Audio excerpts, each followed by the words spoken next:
To everybody, welcome to Kitchener Panthers baseball on YouTube at 98.5 CKWR. My name is Mark Pare alongside Mike Gervais. It is the Kitchener Panthers taking on the Toronto Maple Leafs. Apologies for the late start here as the Maple Leafs bus or the Maple Leafs travel got a bit impeded because of a crash on Highway 401.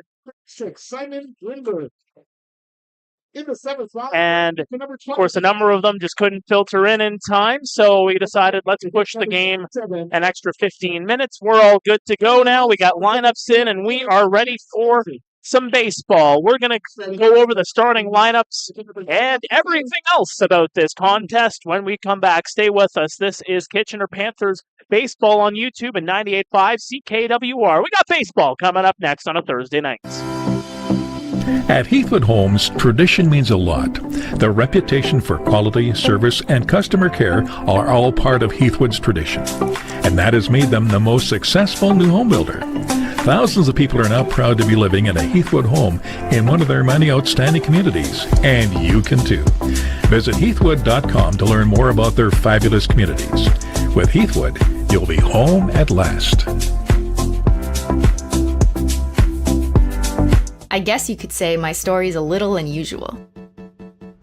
I spend my days analyzing crime stats for the government, and my nights playing with nail polish and creating nail art looks. I share those ideas with millions of people on YouTube, who gave me the opportunity to use what I learned to start my own brand.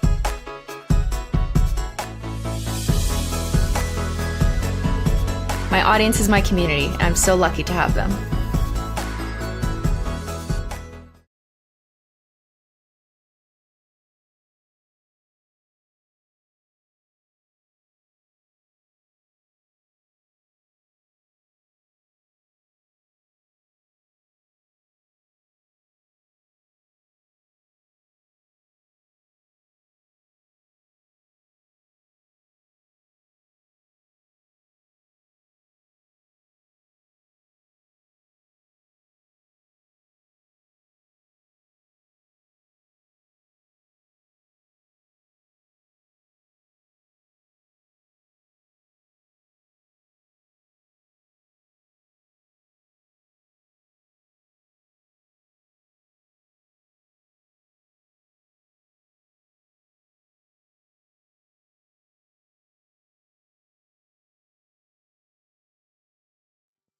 All right, the anthems are complete. We got baseball here at Jack Couch. Here is our starting lineup for the Toronto Maple Leafs. Jose Vinicio is going to lead things off here for the Leafs.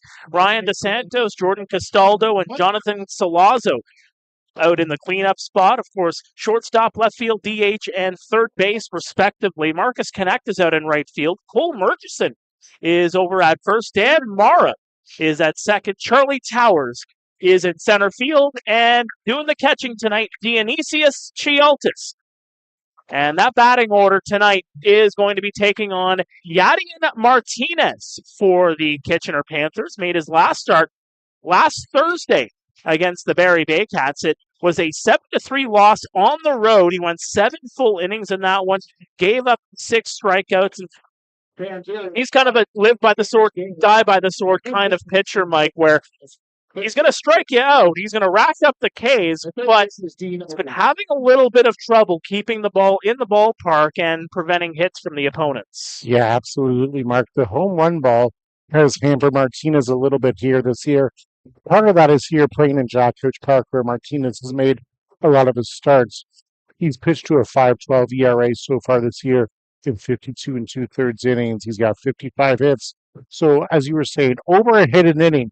To go along with those 55 hits, 12 walks, 68 Ks. So, again, you're getting a true outcome when you face Martinez a lot of the time. He's given up 10 homers this year, tied for the league lead. In fact, Brett Reed, his teammate coming out of the pen, has also given up 10 homers on the year. Now, again, you take a look at this Toronto Maple Leaf lineup. You know, again, you got a little bit of a mishmash there in your top 4. Usually you see Jordan Castaldo leading things off. Hasn't had a walk in the last couple of games. He had a lengthy walk streak going for him. Of course, he is one of the best in the game, and terms of being patient at the plate and getting those walks, but it's going to be Jose Vinicio leading things off here for the Maple Leafs. Yeah. And when the Leafs were here a few weeks ago, maybe 3 weeks ago or so on Thursday night, as you mentioned, the home run ball, and they hit a lot of them that night. Yes, they did, as we are underway at 7:50 p.m. Glad you can join us, whether you're on the radio dial on 98.5 CKWR or on the YouTube feed at Panthers Baseball Online. Counts now 1-1 as that second pitch delivered by Yadi and Martinez went down Broadway. Delivery, trying to get inside. Vinicio moving out of the way. Looked like for a second there, Vinicio might have been over the plate, but it did pull back a bit. It did, yeah. Vinicio's very crouched in his stance there, right on top as well. He's going to put that one into center field. Blake Jacklin will get underneath it. Didn't have to stride over too much. He'll make the catch, one away. And this is the time of night here at Jack Couch where it's really, really tough for the left fielder, the shortstop, and the third baseman. That sun is right in the eyes. If you are watching on the YouTube feed, you can see the shadows starting to creep in now in between shortstop and third base. I don't envy anybody playing the left side of the diamond right now. No, and you'll get that shadow a little bit more probably around 9 o'clock, where that left side is going to be in the shadow and the right side is going to be still a bit more in the sun. Yeah, usually this time of year, usually around the third inning or so when that happens, and it's a tough one out there, that's for sure. Brian DeSantos, a 9-game hitting streak, swings and misses at that one for strike one. Sunset for tonight is actually going to be 8:57 according to Environment Canada. So probably you're going to see that that shadow come to play a little bit more around 8:30. Yeah, and again, we should probably be in bottom of the second, top of the third at that time. Of course, with that delayed start too, it takes away a couple of those sunshine innings where it does kind of hamper the defense a little bit, as a 3-1 count now being faced here by DeSantos. Been really patient at the plate here. Yeah, Martinez wants to make sure he can get DeSantos with Castaldo and Salazzo. There's a swing and a miss. Good cut. Lurking for the Leafs, and I use that term lurking loosely, as those two boys have some power between the two of them. That was a 3-2 count. Martinez gets the sign. Swing and a miss. They got him. Yeah, that's a big strikeout for Martinez there. So now he's up to 69 Ks on the season for Martinez so far. Leads the IBL in that category. Always a good thing to lead in if you're a pitcher. Not so much if you're a hitter. That's right. Now Jordan Castaldo is going to come to the dish.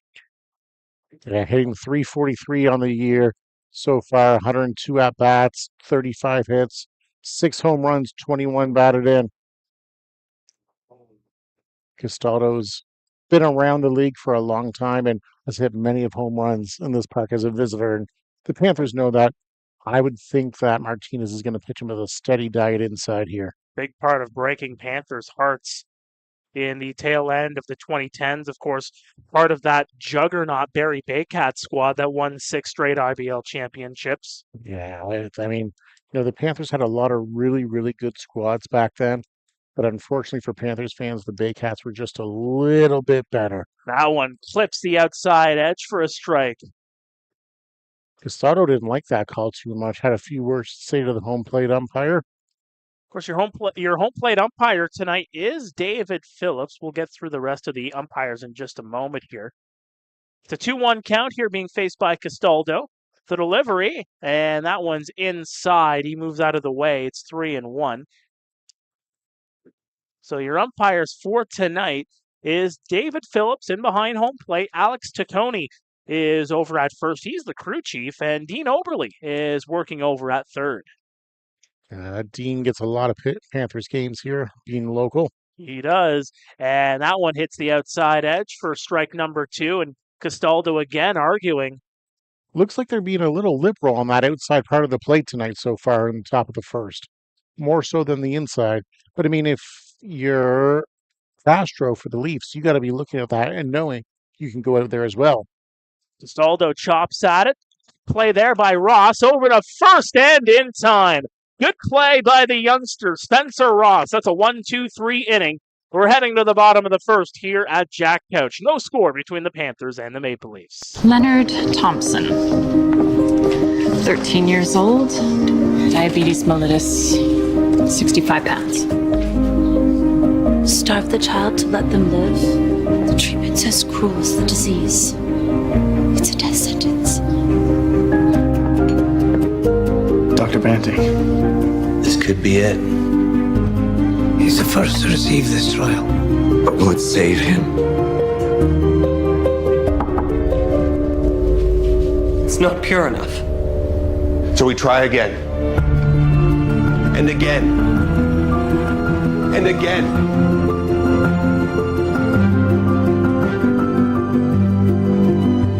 Before the discovery of insulin, diabetes was a death sentence. Banting, Best, Collop, and McLeod's breakthrough has saved millions of lives. Leonard Thompson's was the first.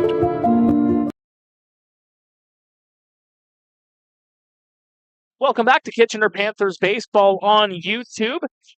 Taking a look now at the starting lineup for the Kitchener Panthers, brought to you by Ethel's Lounge, 114 King Street, North Waterloo, serving up great food for over 30 years. Blake Jacklin starts out in center field tonight for the Kitchener Panthers. He's going to lead things off. Spencer Ross, who just made a great play at short, he bats second. Raul Gonzalez, who's been on quite the tear lately, he is over at third base and batting third. Junior Rivera in the cleanup spot as the catcher. Tyler Henriquez, the left fielder. Simon Grinberg, the right fielder. A little bit of a difference there than what you usually see in ball games. No Jet Gervais in the ball game tonight. Nolan Misa's over at first. Eric Martin's the DH. And A.J. Carosis is at second. And they will be taking on Angel Castro. And let me tell you, I actually got to witness his last start in Guelph last Saturday. He just went 3 1/3 in that one. He did give up 6 hits, 5 earned runs, 6 strikeouts in that one. For the Guelph Royals, a 5-1 victory in that one over the Maple Leafs. It's part of a streak where the Maple Leafs have lost 6 of the last 7 games. That right there, they just ran into a very hot pitcher. Jacob Cush went 7 innings, only gave up 2 hits in those innings. Did walk 7. So he did leave a lot of base runners on there, but the Guelph Royals found a way to kind of get out of a few jams as the game went along. That one's batted down the line, and it's going to drift foul down the third base line. Yeah, if you can go 7 innings and only give up 2 hits, you're probably not going to have much damage against you, even if you do walk 7. Exactly. That 1 earned run, of course, was charged to Jacob Cush in that one. It was the only blemish as the Maple Leafs ended up losing that one. They have since come back, going 1-1 since then. Of course, winning against Brantford on Sunday, 6-4. Battle of the bottom dwellers in the IBL, and then taking a loss to Barrie, 6-1 last night. And let's be honest, Barrie's been beating everybody lately. That's the truth. And yeah, the Leafs, they've fallen to 9th in the IBL. 28 games played, 8-20 record, lost 1, 134 runs for, 288, a minus 74 run differential. Here's the 0-2, swing and a miss, and Blake Jacklin goes down on strikes. Frustrated with himself as he slams the bat down. So there's one away. Frustrated is an understatement. And the Leafs, only 3-11 on the road so far this year. So one of those wins coming earlier here against the Panthers. Yeah. The Panthers were really in a tough slide then when the Leafs played them earlier. Panthers playing better ball lately.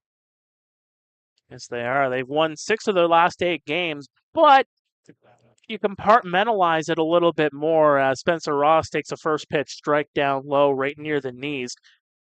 Winners of 6 of their last 8 games, but they have also lost 2 of their last 3. Of course, both of those coming against Barrie last Thursday and last Sunday. Again, Hill 1, that one's going to be knocked over to second base. Dan Mara will field it over to first and in time, 2 away. And the Bay Cats, they're just on a heater right now. There's no way around that. Panthers, good to see the Panthers climbing up to 7th in the IBL standings, 26 games played, a 10-16 record. So again, with Chad McKent coming in, and if you're a new follower to the league, all 8 teams used to make the playoffs. Now with the 9th team, only the top 8 teams make it. So the Panthers have a little bit of a breathing spot on a playoff spot, which is good. That one's inside and right near the knees for ball 1. And a lot of that Panthers surge up the standings has coincided with Raul Gonzalez getting hot at the plate. Yeah, he has been red hot lately. He's been smacking the home runs around. Learned that he actually opted out of the All-Star home run derby. So Right. there were some wondering, hey, why isn't Raul doing this? Well, he was given the option, hey, do you want to compete? And he didn't want to, so that one's going to be knocked down the line. That is a foul ball. And I mean, there's the old adage that if you are going well, and you get to the home run derby, there's a lot of pressure on you to hit those taters. And it might mess up your swing. It'd be nice to win a home run derby. There's no way around it, but ultimately you're here for the team, right? So you don't want to do anything that could potentially damage your team going forward. Absolutely. Here comes the 2-1 from Castro. That one is going to be blooped into center field, and that's going to drop for a base hit. And when you're hot, you're hot.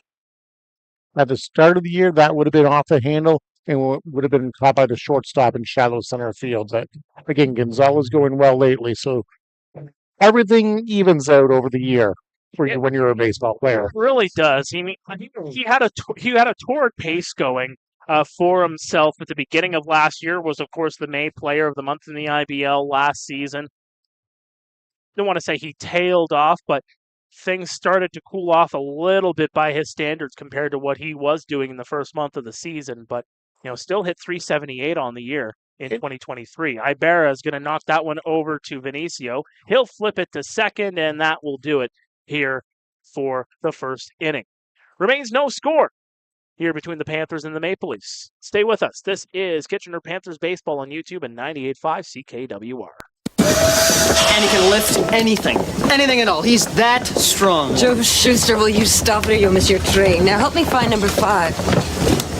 Strong, but by day he's a mild-mannered reporter. Glasses, a secret identity. Honestly, you Canadian kids. He'd be in this cape. A what? A cape, wearing these blue tights. A hero in tights, really. Here it is. Listen, Lois, this guy is faster than anything, I swear. If you're not fast, you're gonna miss your train. That's it. A bullet. He's faster. No, he's faster than a speeding bullet. Come on, get on it. No one's gonna read a comic strip about a strong man in tights, Joe. It'll never fly. Fly, no. But he can leap over tall buildings. Oh, wow, yeah. See what your cousin Frank says in Toronto. Wait, Lois. I've got something for you. Here, take it. It's a gift. You never know. It might be worth something someday.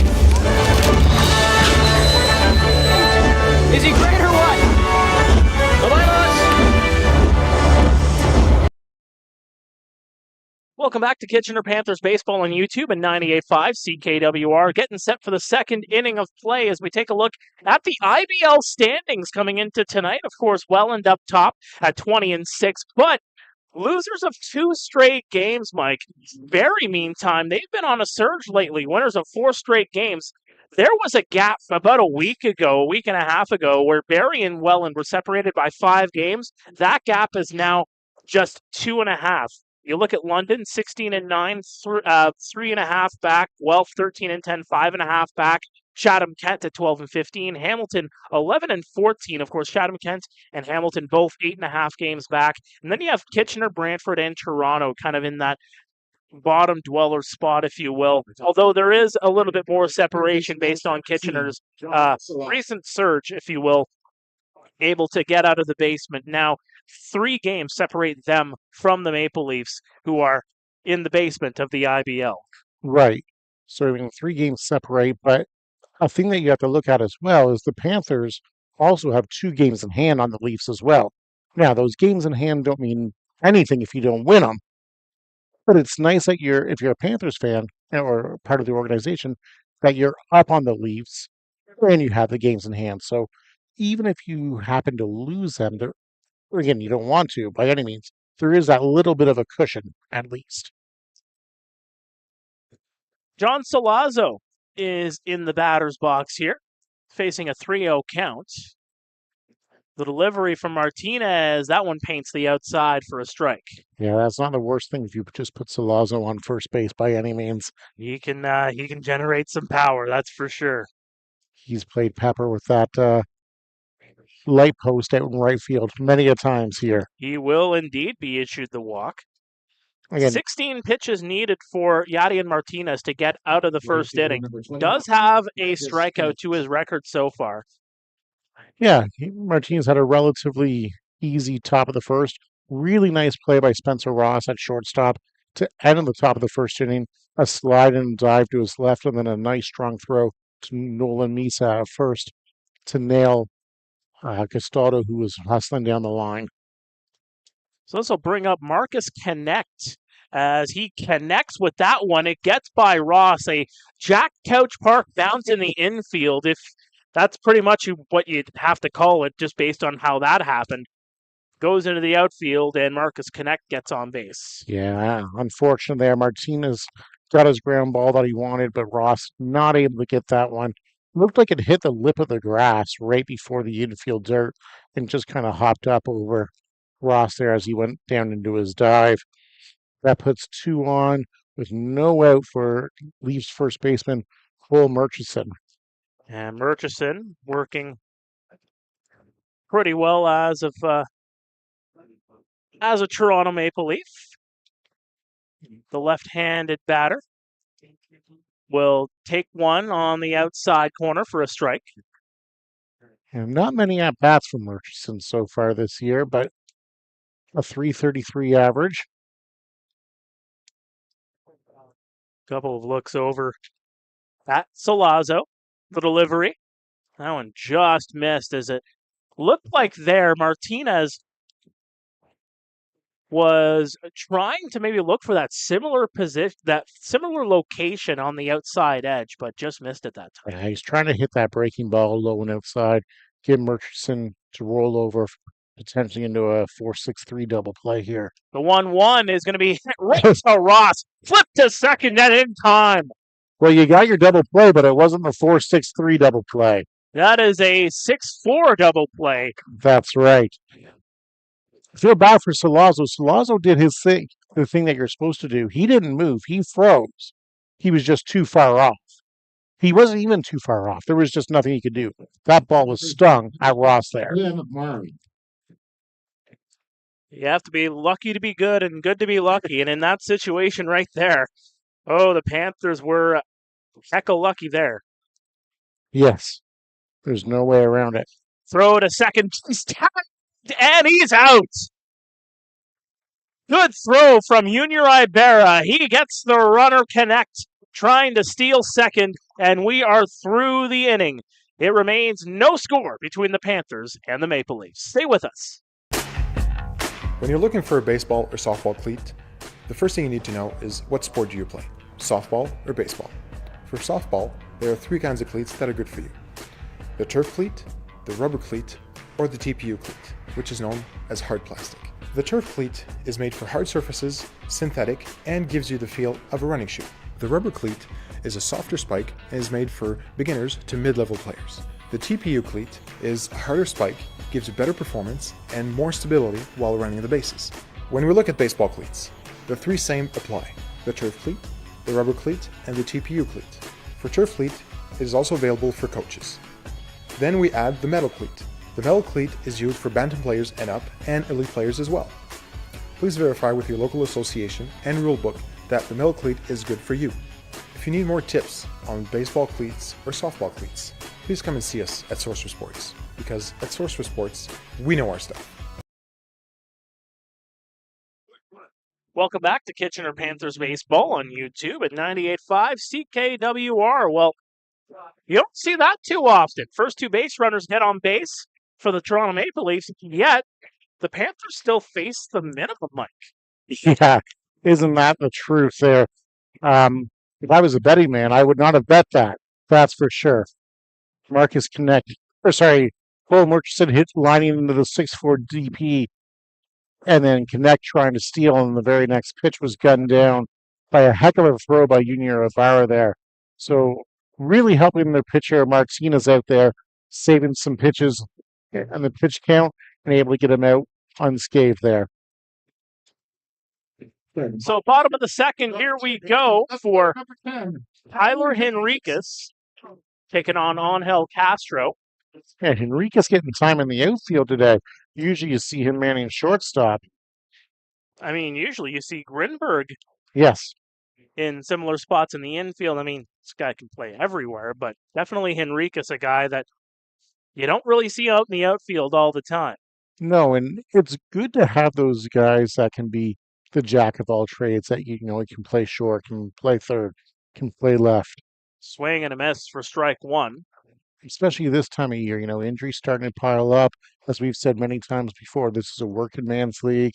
Guys got to work, guys got vacations, weddings, whatever.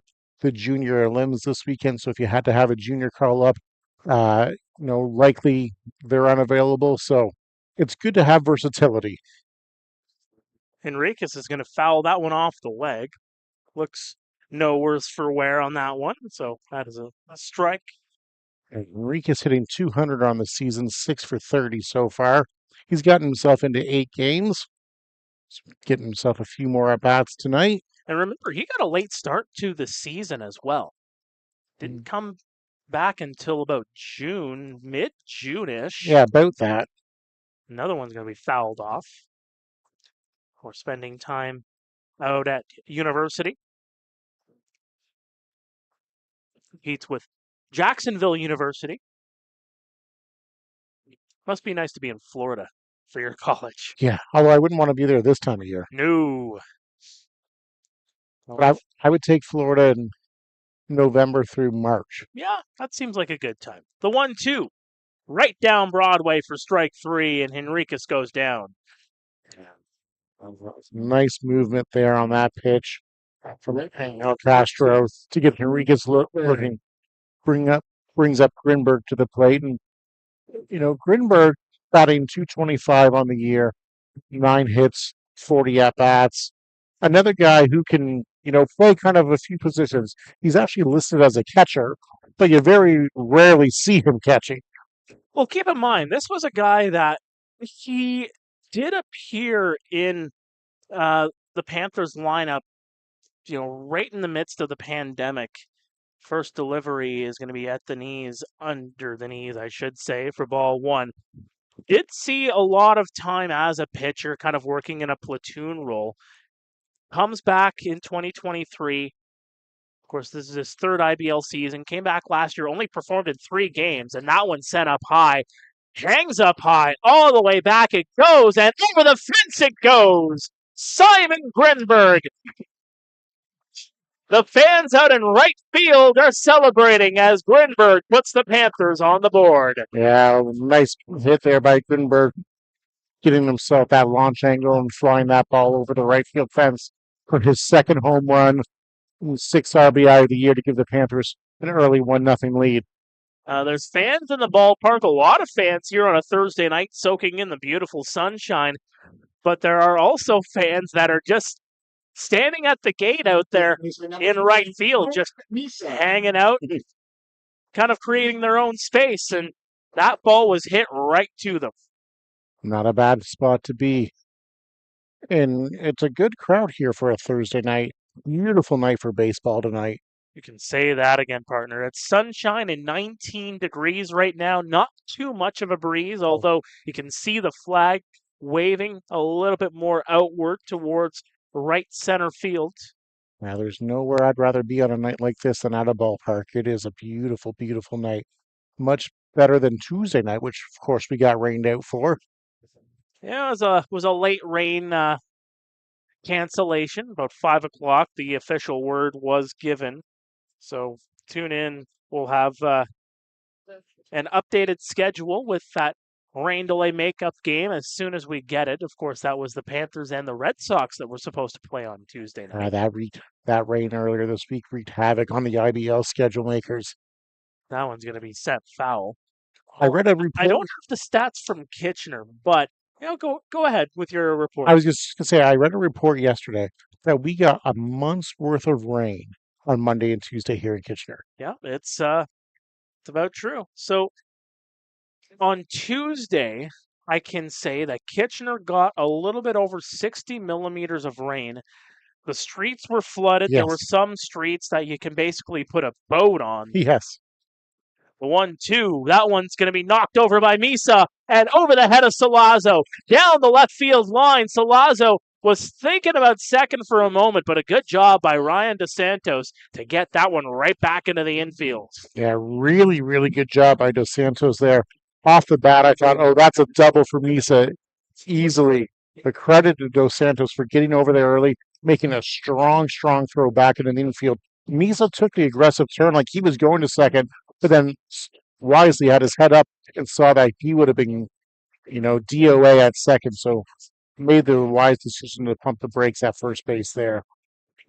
So another weather fact I can tell you, we had a lot of rain last Wednesday as well. Yes.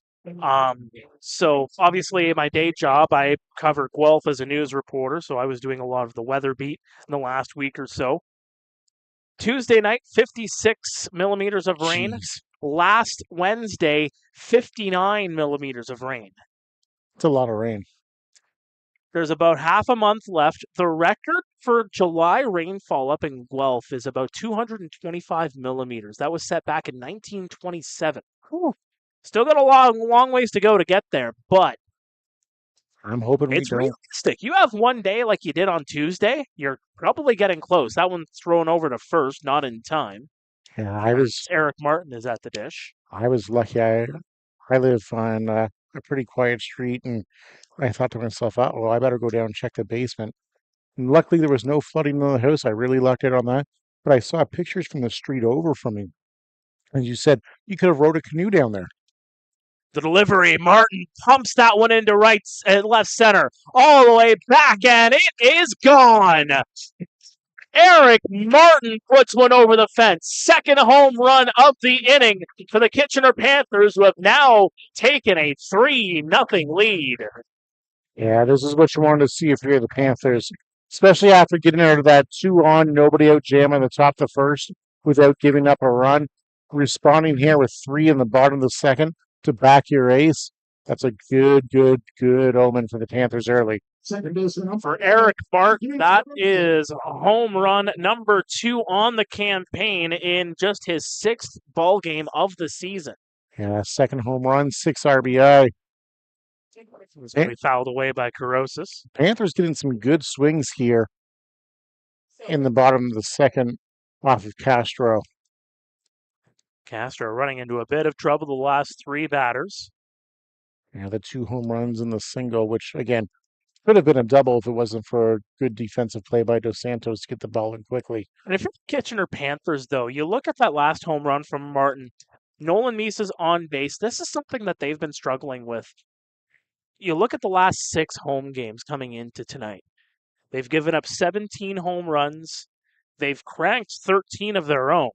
The vast majority of those 13 have been solo shots. The vast majority of the ones they've given up have been with 2 guys on, 3 guys on. We saw a grand slam against Barrie on Sunday. So it's a 2-2 count here against Corrosis, and that really is kind of a telltale of why we're seeing the scoring the way they are. Right. There's times where Panthers are going to be on the right side of it, but there's also times where if they're giving up those home runs with guys on base, they're going to be on the wrong side of it. Well, and the thing that I like from the home run from Martin there is that ball flew out to left center field. So he didn't try to pull the ball. He took the pitch where it was, a nice swing path, and didn't try to do too much with it. Because if you look at the flag's blown out to right. It would have been really easy for Martin to try to take that ball out to right field. Martin just took that pitch, took what was given to him, and deposited it. That one's going to be taken by Corrosis. Flies out to left field, and it'll be grabbed by Ryan DeSantos, who's about 6 feet in front of the warning track, in front of the 98.5 CKWR sign. Couldn't have placed that any better, Corrosis, if he tried. It's going to bring up Blake Jacklin, who struck out in the last inning. Yeah, Jacklin went down chasing a high fastball to lead off the bottom of first for the Panthers. Blake should have a better at-bat here now that he's seen Santos once. Or, sorry, Castro, rather. I was still thinking Dos Santos. And, Jacklin doesn't strike out very often. So he's got his one so far today. Should have a better at bat here in the bottom of the second for the Panthers. One thing I should mention as well, Eric Martin, AJ Carosis, Blake Jacklin, that one's going to go right across Broadway, just underneath belt level for strike one. And maybe another guy in Simon Grimberg. Thing that they all have in common, former junior Panthers, of course, the 22U the Elims tournament happening here in Kitchener all throughout the weekend. It starts tomorrow, happening at a number of ballparks here in Waterloo Region, as well as at Hastings Stadium in Guelph. Here, Bechtel, Hastings. I think the first game gets underway at 10:45 or 10:30 tomorrow morning. And it's free entry, too. It is, yes. Quality baseball, and you don't have to pay a dime. Here comes the 1-2 to Blake Jacklin. That one's going to be taken well outside, 2-2. I'm almost positive I'm going to come take in some of the action tomorrow morning before I have plans in the afternoon. Well, I got to work, so unfortunately I won't be around. I actually have a company lunch tomorrow, as that one's going to be knocked right to Castro. Knocks it down over to first in time, and that will do it. Pair of home runs for the Panthers. Put them up 3-0 as we head to the third. This is Kitchener Panthers baseball on YouTube at 98.5 CKWR.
Welcome back to Kitchener Panthers baseball on YouTube at 98.5 CKWR. Well, I hope you got the memo. We got some action here at Jack Couch Park on a Thursday night, and the Panthers have themselves a lead. It's 3-0. Pair of home runs in the last inning. One off the bat of Simon Grinberg. The other one, a 2-run home run off the bat of Eric Martin. And we will see the bottom of the order due up here for the Toronto Maple Leafs. Panthers have faced the minimum here so far in this game, despite the fact that in the last inning, it was a weird one, a walk and a single, and then just a whole lot of calamity on the baseball path and a little bit of luck to go along with it. Yes, calamity, good word. Dan Mara leading off top of the third. The Leafs here as he was up to bat when Connect was caught stealing. And goes upstairs high and inside for a ball. And that one's going to be right down Broadway for a strike. Mara hitting .340 on the year, 34 hits in 100 at-bats, 2 home runs, 19 RBI, 19 walks for Mara as well, too. I can tell you in that game against Guelph last Saturday, he walked 3 times in that contest. That's impressive. I believe it was a sac fly, his first at-bat. Yes, indeed, a sac fly. And then just 3 straight walks. Just a guy that's really patient on the mound. That's impressive. That's a good day's work in the batter's box. Very good. It's not going to be pretty. You're not, hitting for the cycle or hitting home runs or anything like that. But there's a strike. You're going to get a lot of fist bumps when you come back to the dugout about that. Yes, you are. 4 productive at-bats. Because when you think about those productive at-bats, you're seeing a lot of different pitches and you're gathering a lot of information. Here's the 3-2. That's going to be knocked into right field and over against the fence. Gets to the warning track, and Mara's going to circle around and get into second standing up. And that's why he's hitting .340. Again, just took what was given to him. Didn't try to do too much. Didn't try to get all 3 of those runs back at once because you can't. No. Well, that's that patient game you have to play, right? You have to. You can't just say, "Oh, I'm going to hit home run after home run after home run." That's just too much taxing for a lot of work when you could just be playing a bit of small ball, putting balls into play and just getting guys on base. Yeah. And they always say too that the home run can be a momentum killer. It's a rally killer. It really is. It's a 1-0 count here on Charlie Towers, by the way. I remember years ago, this was about 20 years ago when I was in college, I used to work at a Subway. And anybody knows me knows I've been a big baseball fan my entire life. And I'd always be keeping an eye on the Tigers game. Mhm. And this one fellow I worked with would be like, and I'd get all excited, like, all right, they got a single or they got a double or whatever. He'd be like, well, don't you just want a home run? I'm like, no, you don't. And this fellow could not fathom why you wouldn't just want a home run. He didn't really pay attention to sports. I just didn't eat fresh. He didn't eat fresh. He really didn't. That's a fresh knock over to Ross, over to first, and not in time. It goes all the way back against the fence, and that throwing error is going to allow Dan Mara to advance to third. So we have runners on the corners with nobody out. So, yeah, I would score that a single and then an error as well, too, because Towers was going to beat that throw. Yeah, he was already 2 steps away from first after touching first when that ball came that way. Right, but as you said, the throwing error allowed Mara to go from second to third there. So a double and a single, and Dionysius Chialtis now up to bat. First pitch he sees, he'll foul that one away. Chialtis doing the catching for the Leafs tonight, batting in the number 9 spot.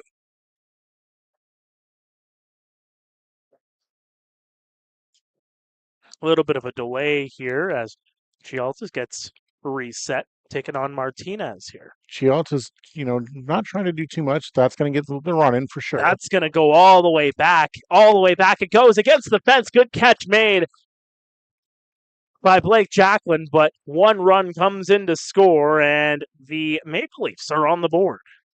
Yeah, nice at bat by Chialtis there. Again, not trying to do too much. Credit to the big part of the ballpark here for a sac fly, bringing Mara in to score. But good at bat by your number 9 hitter. At least got the runner in. The Panthers will take that. They'll gladly trade a run for an out.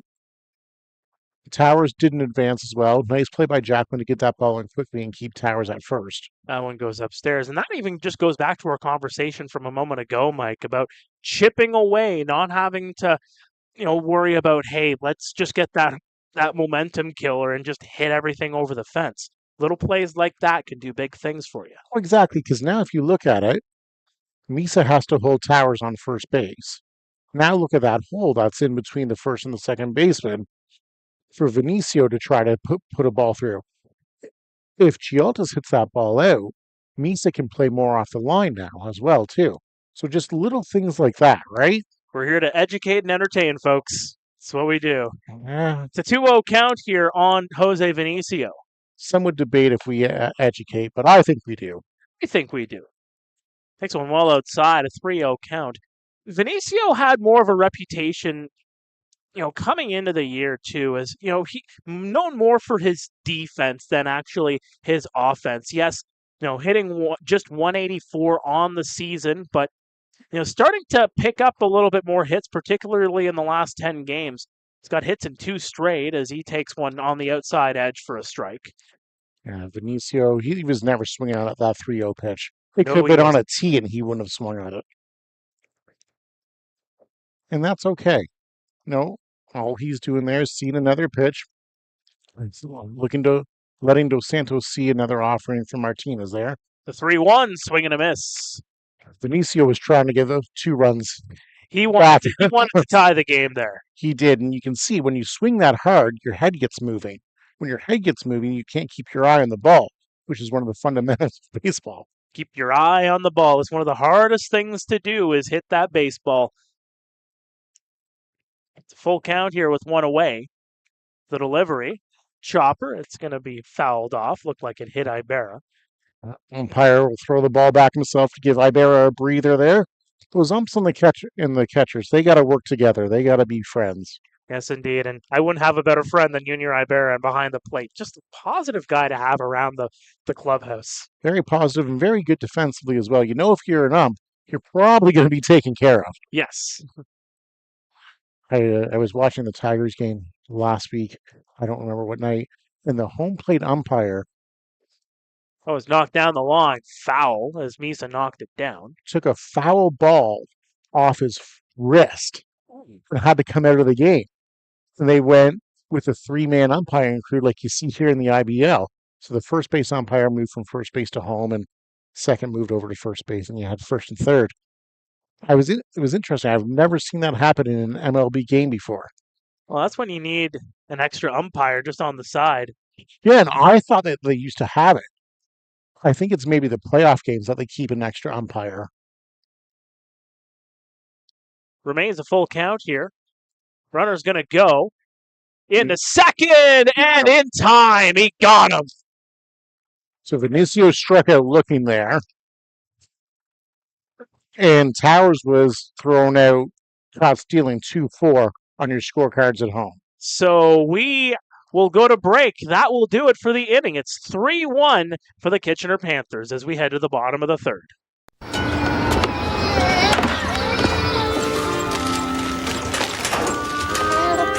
Viens, Abby. Une série. Téléphone. Yeah, but you told me that. Okay.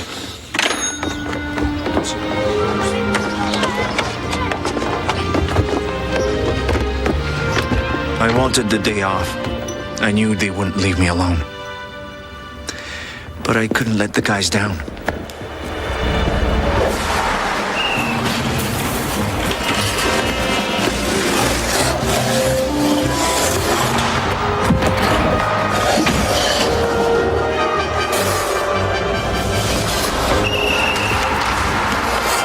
That night in 1944, Montreal beat Detroit 9-1. Maurice Rocket Richard scored 8 points, 5 goals, 3 assists. A legend was born.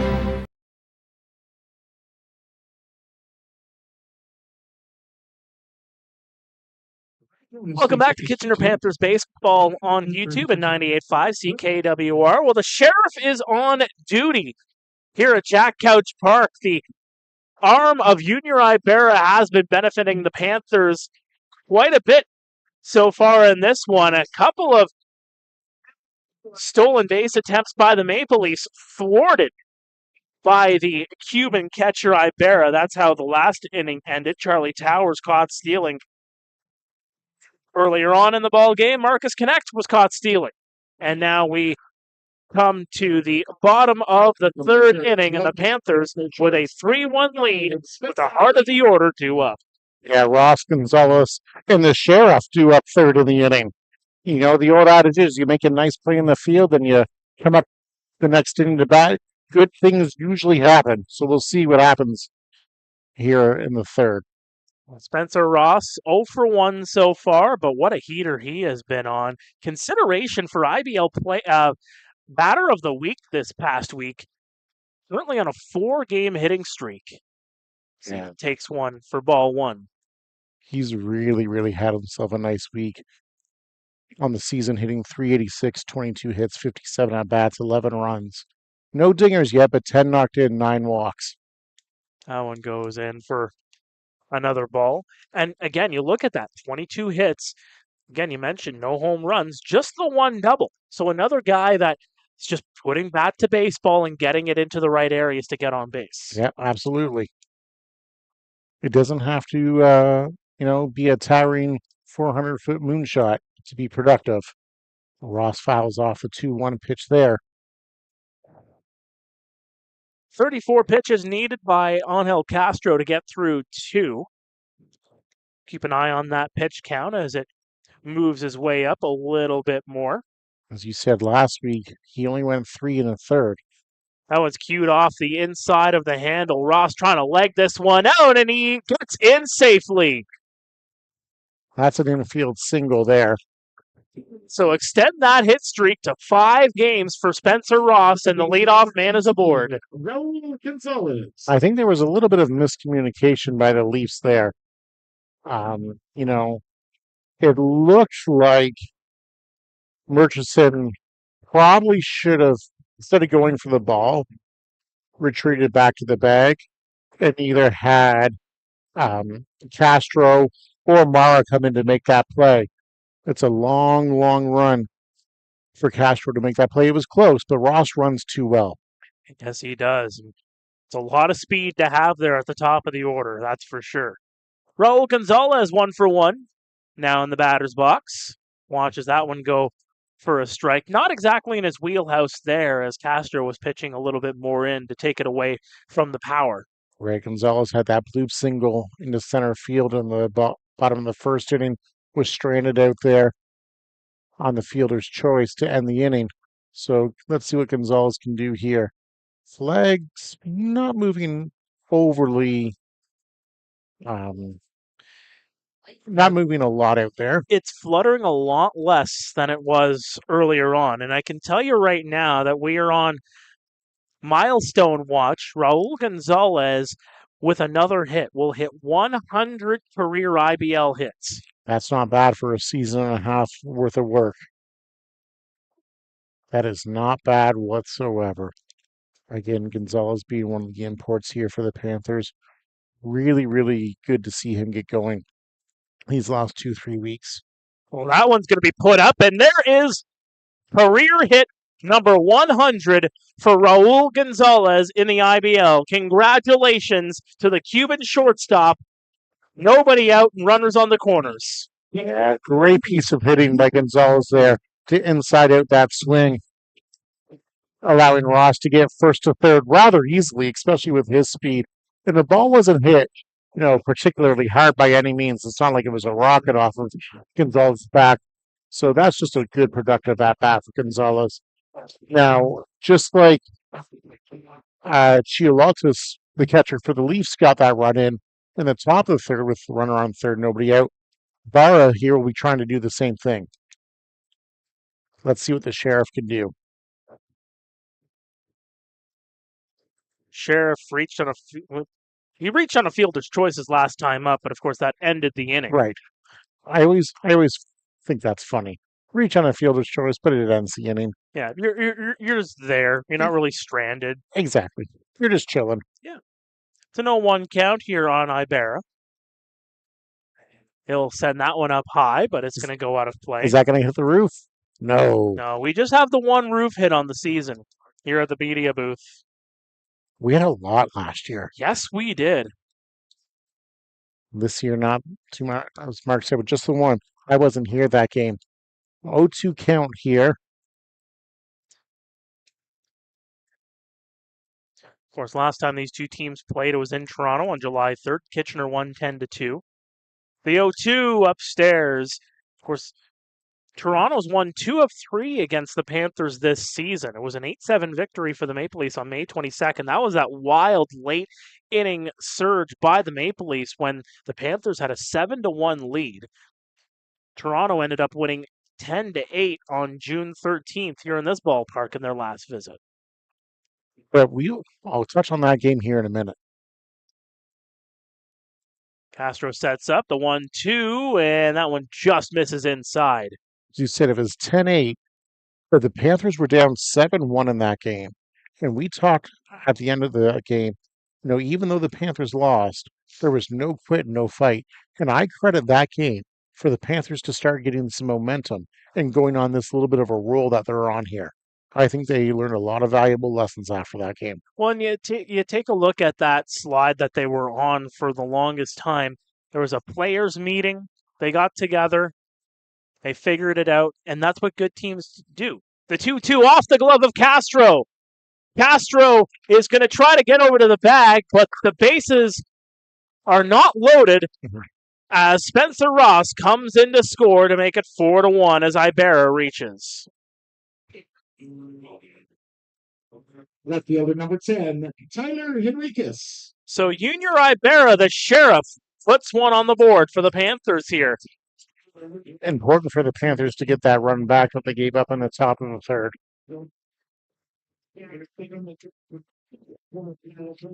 Trying to get the official word on that last one. I know what I would call it as a OG score. Yes, you are. But you're not in that chair tonight. You're with me. You're stuck with me. It's a different viewpoint from this end of the booth. It really is. The delivery, swing and a miss by Henriquez for strike one. Henriquez went down looking to lead off the second inning. Of course, now he's got 2 on, nobody out here. Just trying to at least get the runners over or get them in. That's what you're hoping to accomplish here. So for those scoring at home, they are going to give the single to Ibarra. So he's got a hit. So he'll get the RBI on that as well. Yes, he will. Gonzalez is over on second. Henriquez struck out back in the second inning. And if you're Henriquez here, you're looking to hit something on the right side of the infield. Big hole in between first and second. If you can hit over that side of the diamond, you should be able to get those runners over. Tries thinking about pulling it there, but ends up pulling back, and that ball's taken upstairs. You know, when you go up to bat, you have to have a plan. You can't just run up to bat willy-nilly, all aimlessly. Every good at bat starts with a plan, and if I'm Henriquez, I'm looking over to that right side. The 1-1 swing and a miss. Henriquez swung right through it. He did. He was trying to deposit that over by the scoreboard in left field there.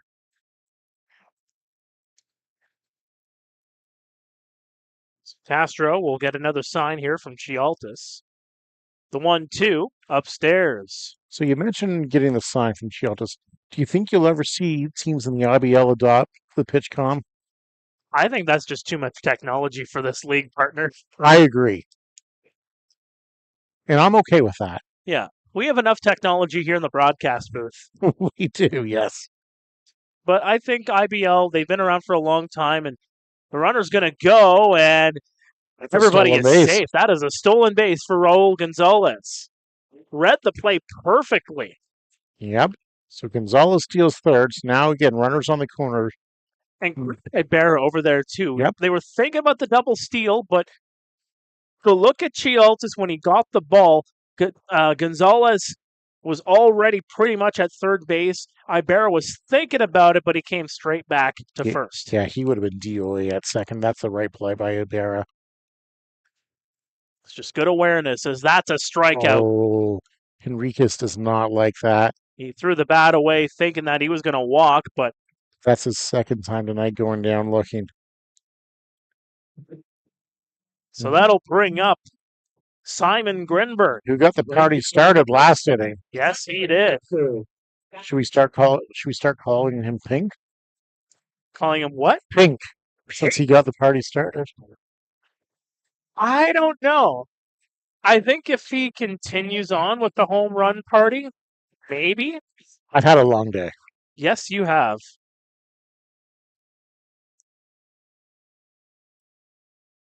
I'd call him Smiley because he's Grinberg.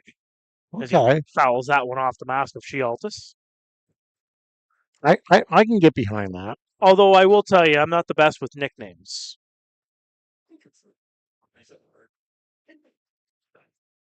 Someone prompting up here, Garten Mania is the one we came up with. Hey, there's a T-shirt with Garten Mania on it in Guelph now, so we'll take it. That's right. That one's going to be fouled off. No copyright. No copyright. Not making any money off of it, just having some fun with it. That's right. Garten's having a whole lot of fun with that. Yes. And as well he should. That's what it's all about, is having fun in this game, To right? be honest, I'm wondering what the attire is going to be for the home run derby on Saturday in Welland. Does Garten go with the Garten Mania shirt for good luck? I'd hope Garten Mania shirt, bandana. Yes.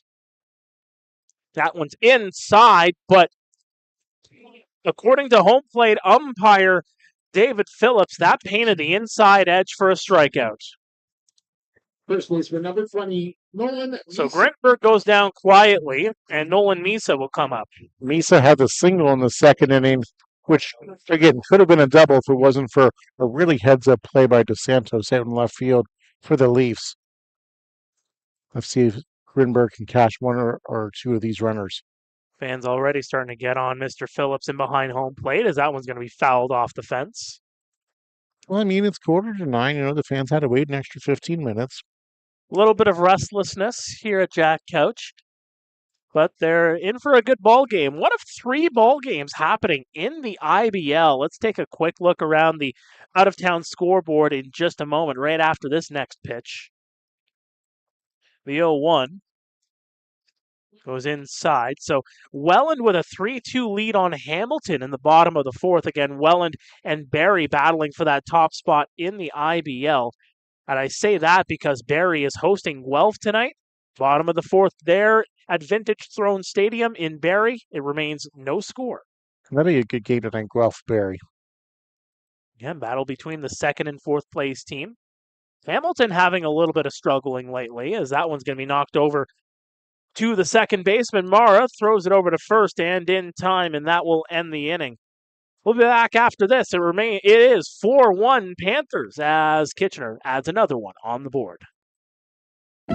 Our grandfather started this business in 1925, immigrant who came to Canada with nothing, building up his first store. My father took over the business in 1970. After he retired, my brother and I expanded it to additional markets. We have memories of being kids playing in the Teppermans of 1975 and 1976.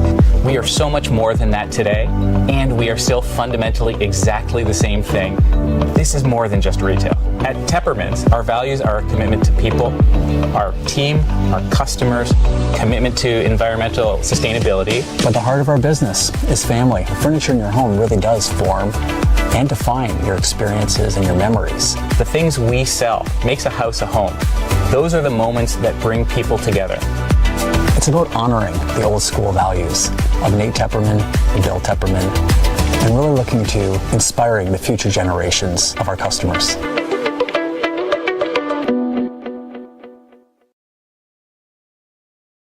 Welcome back to Kitchener Panthers Baseball on YouTube at 98.5 CKWR. It's 4-1 Panthers. As we head to the top of the 4th here at Jack Couch, Mark Pare and the preoccupied Mike Gervais, who's in the midst of a fantasy football auction draft. First of all, Mike, it's July. So who does a fantasy football draft in the month of July? So it's a long auction. Second of all, I need to point this out. Last season, I did do a similar auction while calling a game. I didn't do too well. I'm just going to warn you right now. It's bad luck. So I did do this auction last year while scoring a game. Okay. And I won the league. Okay, fair enough. So it's a long auction. You nominate somebody and then you get 24 hours. First of all, there's a swing and a miss by Ryan DeSantos for a strike. And if a bid gets placed, the timer resets for another 24 hours. Okay. And we have people all over the world in this league. There's guys in Australia, guys in New Zealand, guys in the States, guys here in Canada. So to make things work timing-wise, and so we're not rushed, this is why we do it now. Okay. It's 1-2 count on DeSantos as he took one just right at the knees with that last delivery from Yadi and Martinez. Chops that one away. So right now you place a bid and then you have to wait 24 hours to see if somebody claims it. Correct. Or say I place a bid on Jared Goff right now. And then 2 minutes later, you go and you're like, I'm going to spend more money on Jared Goff. So that would reset the count or the timer again. So even instead of going to 24 hours, it would only go 2 minutes, and then the timer would reset again. So when we're here next week, this auction might still be going on. Okay. This is good to know, folks. I am a 2-time champ in this league. For those inquiring. Here's the 2-2 from Martinez. It's going to be popped up. Over at third, there's the catch made by Raul Gonzalez. Yeah, I want to point out, I've done fantasy football for 12 seasons. I have never once picked a player in the month of July. I don't know what to tell you about that, Mark. Jordan Postolman. So, yeah, I don't know what to say about that. Also, second of all, don't waste your first-round pick on Lamar Jackson. Well, so And it has never worked out for me. I have picked Lamar 3 different times in my leagues over the years. I have never once made the playoffs. wow. Delivery to Jordan Castaldo, just missing downstairs for ball 1. So this league is a keeper league, but you have a salary cap you have to stay under for the auction. There's a hold off on the swing. They're going to say that Castaldo did not go around, and the fans not thrilled with the appeal I don't by think Dean Overly there. I don't think he went around. I don't think he went around either, partner. And you can, once you win a player in the auction, you sign them to a contract. Castaldo lasers that one into center field, and it goes right in front. Jacqueline plays it on the hop. That's a base hit for the DH, Jordan Castaldo, who's 1 for 2 now. Then keeping Castaldo at first with a single, not the worst thing in the world by any means. But now you're starting to get into trouble with Salazzo and Marcus Connect coming up. Those are the guys who, were on in the second inning with that weird second inning for the leave set. Even though there was 2 on, they still only sent the minimum number of batters to the plate. And hits it 5 straight for Jonathan Salazzo. He's got 9 home runs on the season, hit 14 a year ago. The conductor has been El Fuego over the years for the Toronto Maple Leafs, as he puts that one up high and fouled right into the seats and out of play down the left side. Castaldo's just a solid player. And for those of you who were watching the last time the Leafs were in town, we learned that Castaldo is off the usual shift. Yes, he is. So no more leaving early for him. He's got the different shift, doesn't have to work nights. And let me tell you, working nights, it's tough. I believe it. It's a 1-1 count here on Castaldo. On Salazzo, I should say. Yeah, I have never worked overnights. I've worked into the evenings before, as I'm doing tonight, but right at the knees for for Salazzo there. I have never worked an overnight job. So I worked retail in college and high school. Tried a 24-hour kind of shift for, not a 24-hour shift, but store was open for 24 hours. They were sampling it out. I drew the short straw. I had to work an overnight shift. You basically spend most of your night stocking shelves. Yeah, it sounds terrible. Now here's what's important. What store was it? I'm not giving them the airtime. Fair enough. Give me some ads. They're going to pay me. Fair enough. Pay me some money. Fair enough. Our great sponsors spend enough money to get their names onto our broadcast and get their names onto banners here at Jack Couch. I'm not giving people free advertising. Fair enough. Are you kidding me? It's a 2-2 still, as Salazzo has been fouling off a couple of pitches here. Yeah, and again, just working man's at bat for a working man. Working the count as well, letting Marcus Connect, seeing some more pitches from the on-deck circle.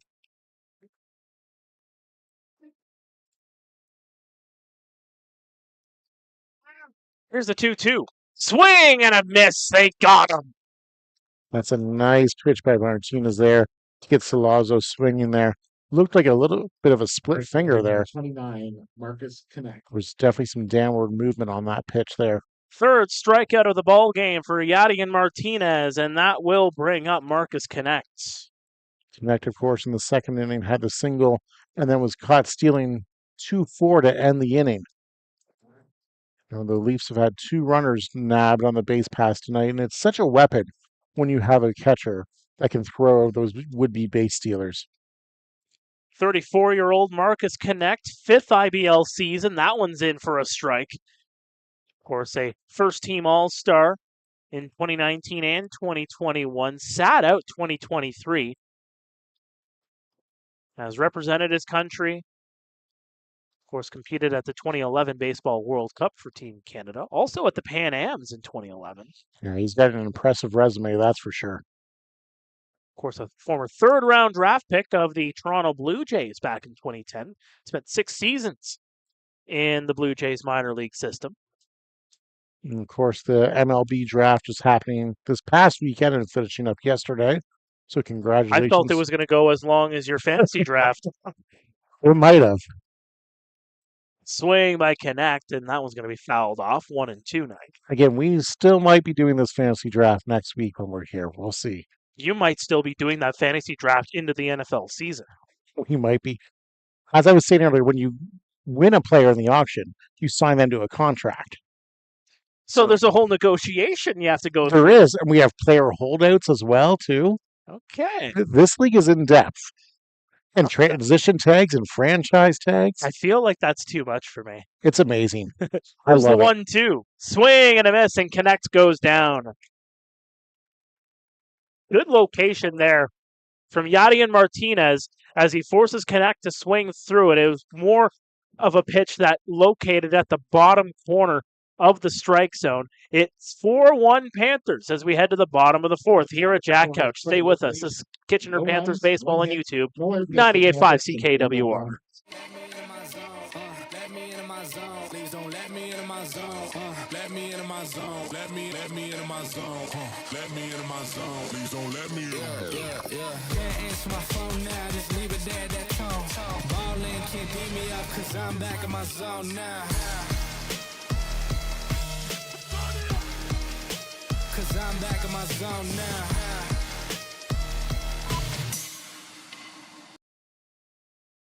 To be the best, you've got to bring performance from every second. The game is getting faster every season. So Rawlings made a time machine to help you keep up.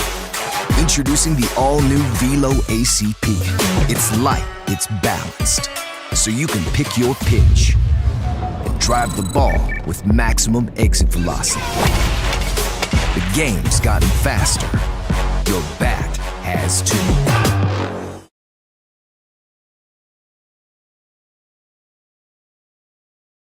Welcome back to Kitchener Panthers baseball on YouTube at 98.5 CKWR. My name is Mark Pare. He is Mike Gervais, probably thinking about picking up some sort of player that is not named Jared Goff. It's 4-1 Panthers as they take on the Toronto Maple Leafs. Again, Kitchener 10-16 on the season. Winners of 6 of their last 8 games, but they have lost 2 of 3, both of those coming against Barrie. Toronto losers of 6 of their last 7, coming off a tough loss to the Barrie Baycats last night at Christie Pitts.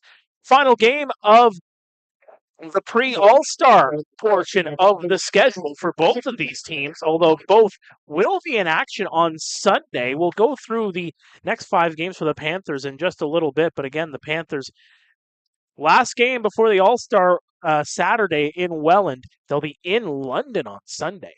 Eric Martin sends that one up high into left center, trying to dive for it there was the left fielder, Ryan DeSantos, unable to get a glove on it. And that's a base hit for Eric Martin to lead things off here. Yeah, Martin 2 for 2 on the evening. He's got the home run in the second inning, and now the single here to lead off the fourth. Good to see Eric Martin back in the lineup and producing for the Panthers. A guy that, of course, has gone through the junior system, the Kitchener native, just in his 3rd IBL season, of course, played a couple of games last year, played 8 games in 2022. That one's bunted down foul towards the Kitchener Panthers side of the ball diamond. 8 games for Kitchener in 2022. He hit 5 home runs and hit .367. Not bad for a kid. No, definitely. A big kid at that. Yes. And, to get that production from basically a junior player really, really helped the Panthers last year. That one's going to be fouled off. You really saw spurts of, what the future holds for the Kitchener Panthers organization a couple years ago when Eric Martin performed the way he did on the senior loop. Just, between him, Jet Gervais, Blake Jacqueline, a lot of youth on this team. Of course, there was a huge turnover from 2019 to 2021, but you felt like you're in good hands. That's for sure. As that one's another one fouled off. Yeah, absolutely. By Corrosives. Before the pandemic there, the Panthers were battling with the Baycats toe-to-toe to try to win that championship. And so, in turn, you had more of a veteran roster. Then, of course, the pandemic came in 2020, did wash out the season. And the Panthers kind of hit reset and went more to a youth movement. You saw some of those veteran guys, the Tanner Nivens of the team, move on. Got Mike Gordoners. Noelvis had Tenza on the mound. Right. Number of players that you might see on numbers and banners here at the park in future years. Of course, Tanner Nivens had his honorary night last year. Yeah, and that was a nice ceremony to be at. Tanner was a very, very, very good member of the Panthers for a lot of years. Hit very well, patrolled a great center field, and can't say enough good things about the fellow. The 0-2 to AJ Carosis goes under the knees for ball one. Carosis, of course, had that deep fly ball in the second inning that almost left the yard for a home run. Missed it by about 5-6 feet. Well, it carried quite a bit. It did, yeah. Very similar to Simon Grinberg's home run. Just one that, actually, I believe that might have been Eric Martin's. It carried quite a bit. Here's the 1-2. Upstairs and faking the throw is Chialtis as they'll try to keep Eric Martin crew over at first.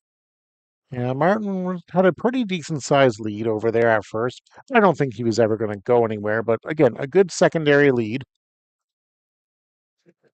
Well, and Martin not necessarily a stolen base threat, but Kitchener Panthers overall, they have been aggressive on the base path. That one is skied high all the way to the fence and foul. Carosis really put a charge in that one, but unfortunately the hands were just a little too quick and pulled a foul there. So Eric Martin does not have a stolen base, has not attempted to steal a base this year. And that's okay. That's not part of his game. The 2-2 inside and just missing the plate there. It's a 3-2 count here with nobody away here in the bottom of the fourth. Runner on first. This turned into a really good at-bat by Carosis, who was down on the count 0-2. Of course, tried to bunt the first pitch and then fouled the second pitch off. Now to work the count full. Really good at-bat. Again, working man's at-bat for a working man's league here. Kitchener, of course, picking their spots when it comes to stolen bases, I should say. 30 for 39 on the season. That's a pretty good ratio. In fact, Toronto has the exact same ratio coming into tonight, 30 for 39, although that has gone down a little bit thanks to the Sheriff. The 3-2 is going to be sent up high, skied into left field. DeSantos comes over. He will make the catch. And back over to first goes Eric Martin. So Carosis 0 for 2 with 2 flyouts to left field. But again, even though he's got nothing to show for it in the box score, really good at bat by Carosis there. Letting Jacklin see pitch after pitch after pitch there. Jacklin 0 for 2 tonight with a strikeout and a ground out to the pitcher. So let's see if he can get it going. Jacklin hitting .283 on the season so far. Coming into tonight, I should say. Again, Jacklin, part of that East Tennessee State University who did quite a bit of damage this year in the college ranks.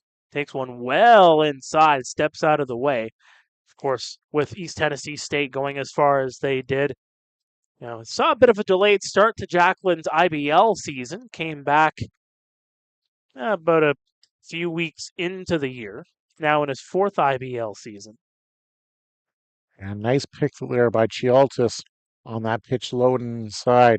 Otherwise, Martin could have scampered over to second there. Castro gets the sign. That one's going to be skied high into the outfield. Running, and that one's going to drop right in front of Ryan DeSantos. Jose Vinicio was in the vicinity as well. Called that the Bermuda Triangle, where the center fielder didn't exactly come in to complete the triangle per se, but nonetheless, getting on board there is Blake Jacklin. You got to be lucky to be good, my friend. Not to take anything away from Blake Jacklin, but Blake Jacklin could not have rolled that ball out into a better position. It's like playing billiards, my friend. You have to put it in the right spots. You really just have to pick your spots, if you will. Do you play a lot of billiards? Every now and then. I play a fair amount. Okay. I got a table down in my basement. I do too. Oh, look at that. Actually, I should say I did. Okay. Had a flood Oh. at my parents' place and took out our pool table, but I'll still go and check out a few places around here. Splitsville, actually, here in Waterloo. They just opened. They just opened. They got a few pool tables. I might have to go check that out. Squaring up the bunt there was Spencer Ross, but he pulls back, but it goes across Broadway for strike one. Yeah, I do enjoy a good game of billiards. It's something that you can go down. You can play it by yourself if you got 10, 15 minutes to kill. Play some snooker. Yep, I've got a set of snooker balls as well. The possibilities are endless. And it's a fun game to play with your buddies. Absolutely. Spencer Ross, 1 for 2, takes one upstairs. It's 1-1 now. Ross, 1 for 2 so far today. Grounded out in the first 4-3 and had a single in the third and came around to score. Again, has just been steady Eddie. Very consistent is Spencer Ross, especially in the last month. That one right across Broadway, just under the belt. Yeah, the Panthers have to really be happy with the production they've gotten from him. So, especially lately, 21 games so far this year, 22 for 57 coming into today. Again, no home runs, 10 RBIs, 9 walks, only 4 strikeouts. So he's putting the ball in play. He's making things happen. The delivery upstairs. 2-2 count here on Spencer Ross. He's looking in to get the sign. Again, you can tell this guy's got a plan, or at least is trying to formulate one, not just going up there willy-nilly. Surveying the damage, looking where the infielders are, seeing what can be productive. Just 23 years of age. Spends his time at Lawrence University, King's Christian. Actually did, as that's a strike. And a strikeout for Spencer Ross. That'll leave it up to Gonzalez here. Gonzalez, 2 for 2 on the night so far today, with a stolen base. Stole third in the third inning there. Really good if you're a Panthers fan to see Gonzalez heating up again. I know he was dealing with a nagging injury at the end of last year, and you could tell that was hobbling him quite a bit in the playoffs. But he looks to be fully healthy now, which is good news for Panthers fans and bad news for the rest of the IBL. And he's heating up. That ball's going a long way, folks. All the way back, and it is gone. 3-run home run for Raul Gonzalez. He is 3 for 3 tonight. It is 7-1 Panthers. As we said, heating up. Good news for Panthers fans, bad news for the rest of the IBL.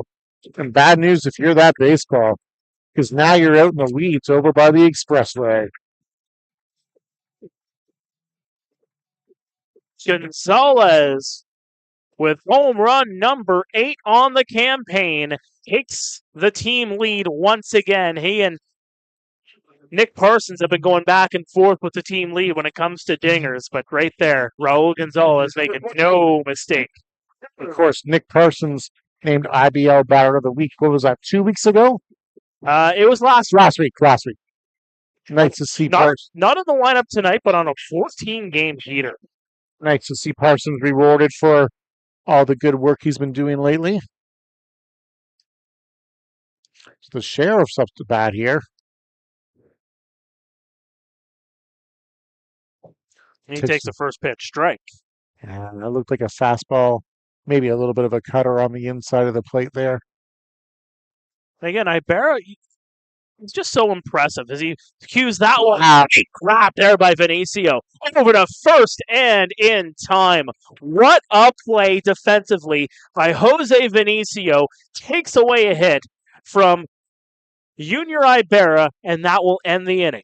But a 3-run dinger from Raul Gonzalez puts the Panthers up 7-1. Stay with us. This is Kitchener Panthers baseball on YouTube and 98.5 KWR.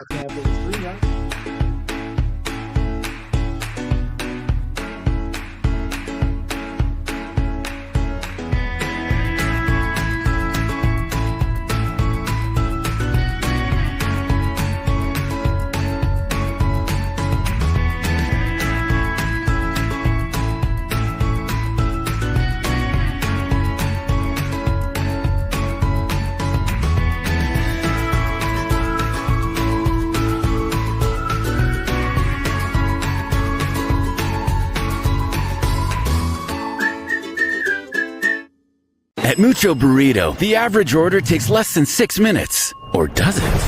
our salsa,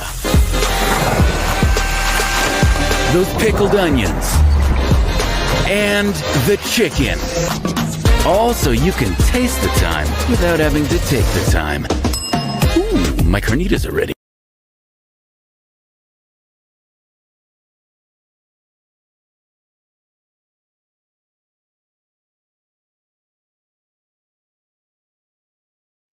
Welcome back to Kitchener Panthers Baseball on YouTube at 98.5. CKWR, Mark Pare and Mike Gervais here in the broadcast booth here in Kitchener as we take a look at the next 5 games for the Kitchener Panthers.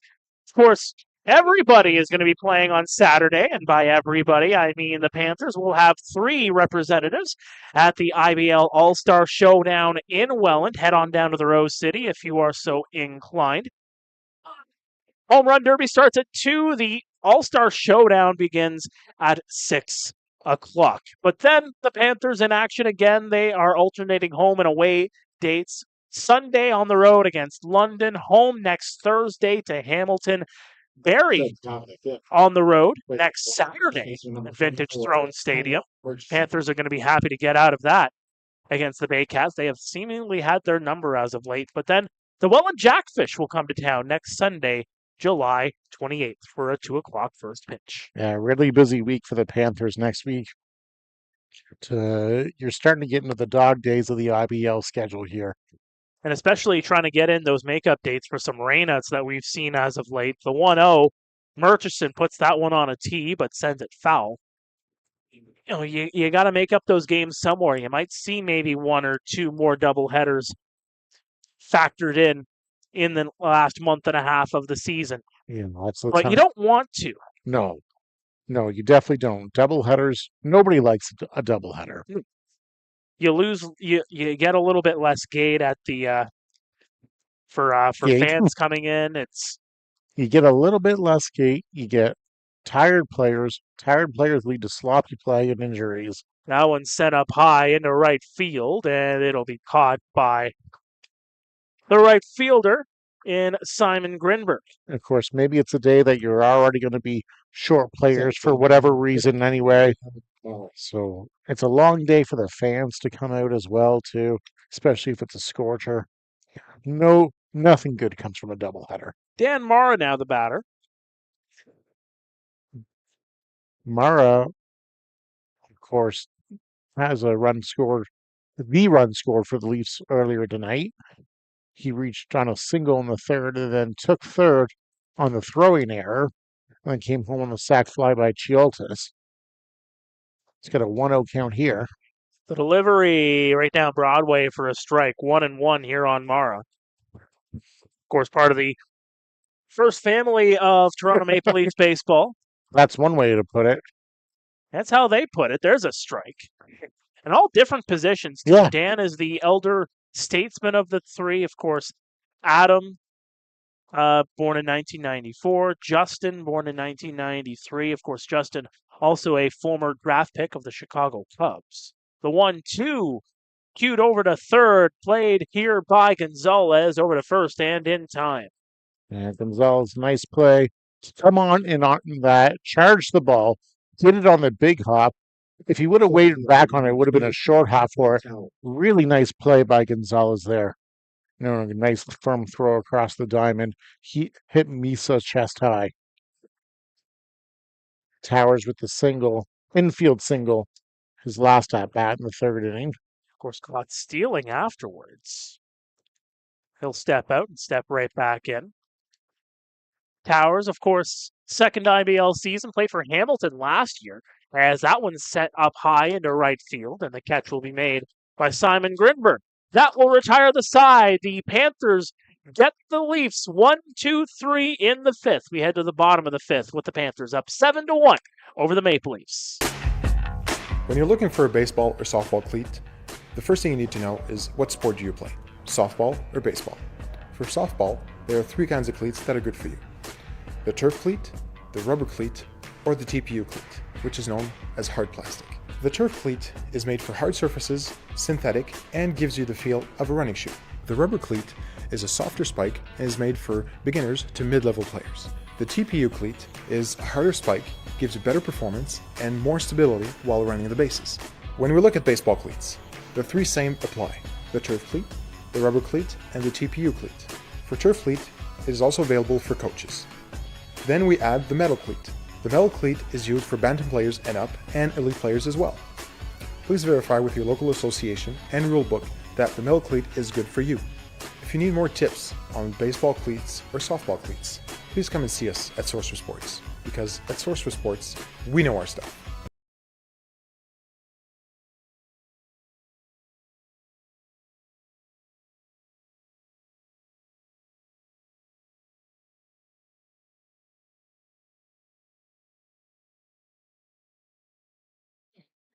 Welcome back to Kitchener Panthers Baseball on YouTube. I'm Mark Pare. He's Mike Gervais, who just picked up Devin Singletary, by the way, for those that are interested in his fantasy football exploit. It's 7-1 Panthers as we head to the bottom of the fifth. Due up for Kitchener. It's going to be Tyler Henriquez, Simon Grinberg, and Nolan Misa. And just to focus on baseball here for a second there, Michael, for the Panthers, it seems like they're starting to really kind of get things going here at home.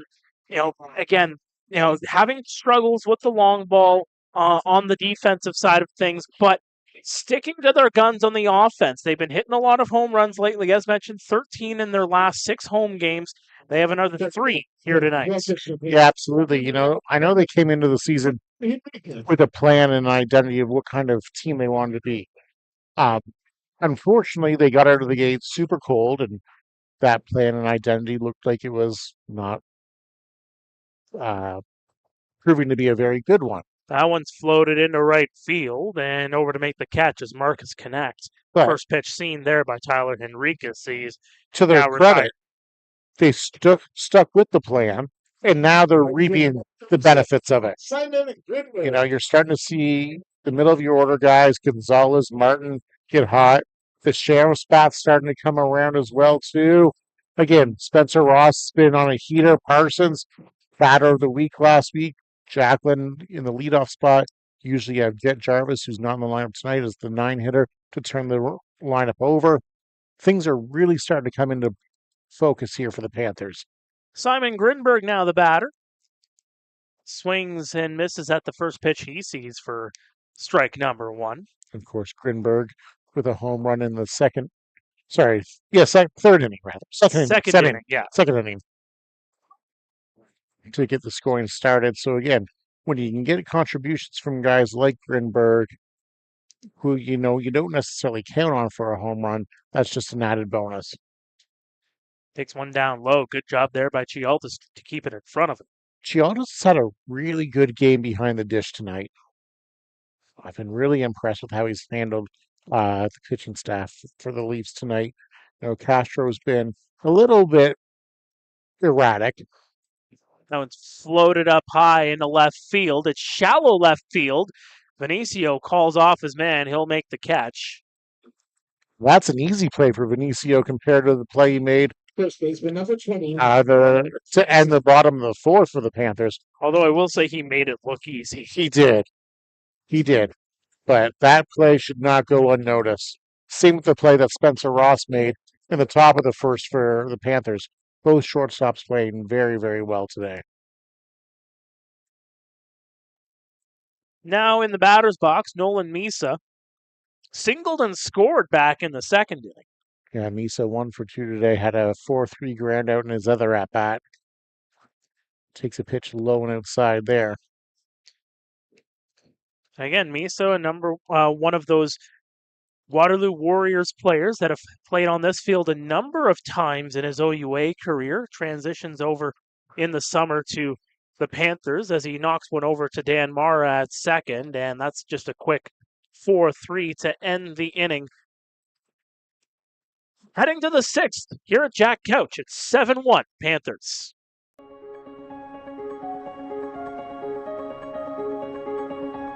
What can you do with a rendezvous? When your business needs a meeting space on demand, Swift Space has the solution. Introducing the Rendezvous Meeting Booth, a comfy booth for 6 that assembles in an instant. Fold it, store it, or move it to another room. The Rendezvous assembles in 2 minutes with no tools. The Rendezvous Meeting Booth by SwiftSpace, designed with the future in mind.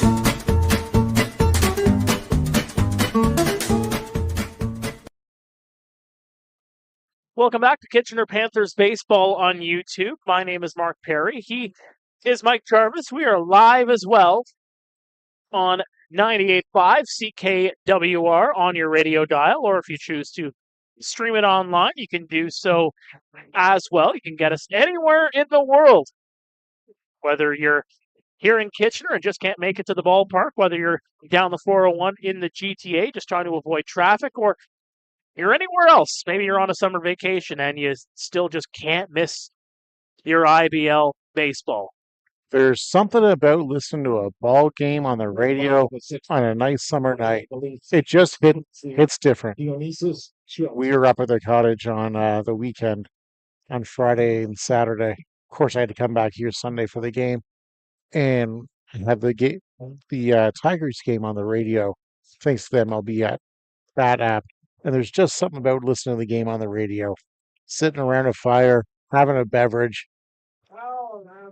Listening to a couple of schmucks like us. That's right. The 1-0 count here on Dionysius Chialtas, the catcher. Chialtas had the sac fly in the third inning to bring in the lone Maple Leafs run. Went halfway around, and he did go around all the way. The appeal over to third base. Dean Oberle says, "Yes, indeed, good sir." And that's the right call by Oberle there. He went around. Chialtas had a really good game for the Leafs again. Sac fly in the third. Really good defensively behind the plate today. He'll get a lot of leg taps tonight. It's a 2-1 count. Good patience there by Chialtas as he takes one on the outside corner. It kind of dipped toward the bottom corner, if you will, but just missed on the location there. Did Yadier Martinez, who has had himself quite the game as well. The delivery is going to be fouled off. Yeah, it looked like Martinez was going to get into a little bit of trouble in the second inning, but some good defense by the Panthers got him out of it. And other than the run in the third, he's really been on cruise control. He allowed one single in the fourth, set the Leafs down in order in the fifth, and in the first as well. Martinez has pitched like an ace for the Panthers tonight. Trying to locate inside, but just missed. And this is a good patient at bat by Chialtas. He's seeing a lot of pitches here from Yadi, and I believe that is number 6 on this at bat. And only 4 Ks for Yadian so far tonight through 5+ innings, I guess. Very un-Yadian-like. It is. That one's queued up. Grabbed there by Misa. Flips it over to first, and Yadian comes to touch the bag over at first for the 3-1 putouts. Yeah, that's a nice play by Misa there. A little bit of a tough hop for him over at first, but again, didn't try to backhand the ball, didn't try to stab it off to the side, just got his body in front of it. Knew that as long as he knocked it down, Martinez would be there at first, and they'd have time to get the out. Well, and he's unique over there, too. Remember, Nolan Misa is a southpaw. Right. And that's what you want at first base. There's a strike for Jose Vinicio, who was 0 for 2 tonight. Vinicio flew out to center to start the game and went down looking to end the third inning for the Leafs. 0 for 2 in the box score, but has played a really steady shortstop.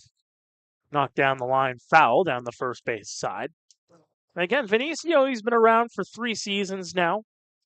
Again, known more for his defense. You know, he has displayed some pop in the bat. He is a stolen base threat as well, so when he does get on base, does have a good eye for trying to get over to second base. Yeah, Vinicio, he likes to run. There's no way around that. Hey, 27 for 31, partner.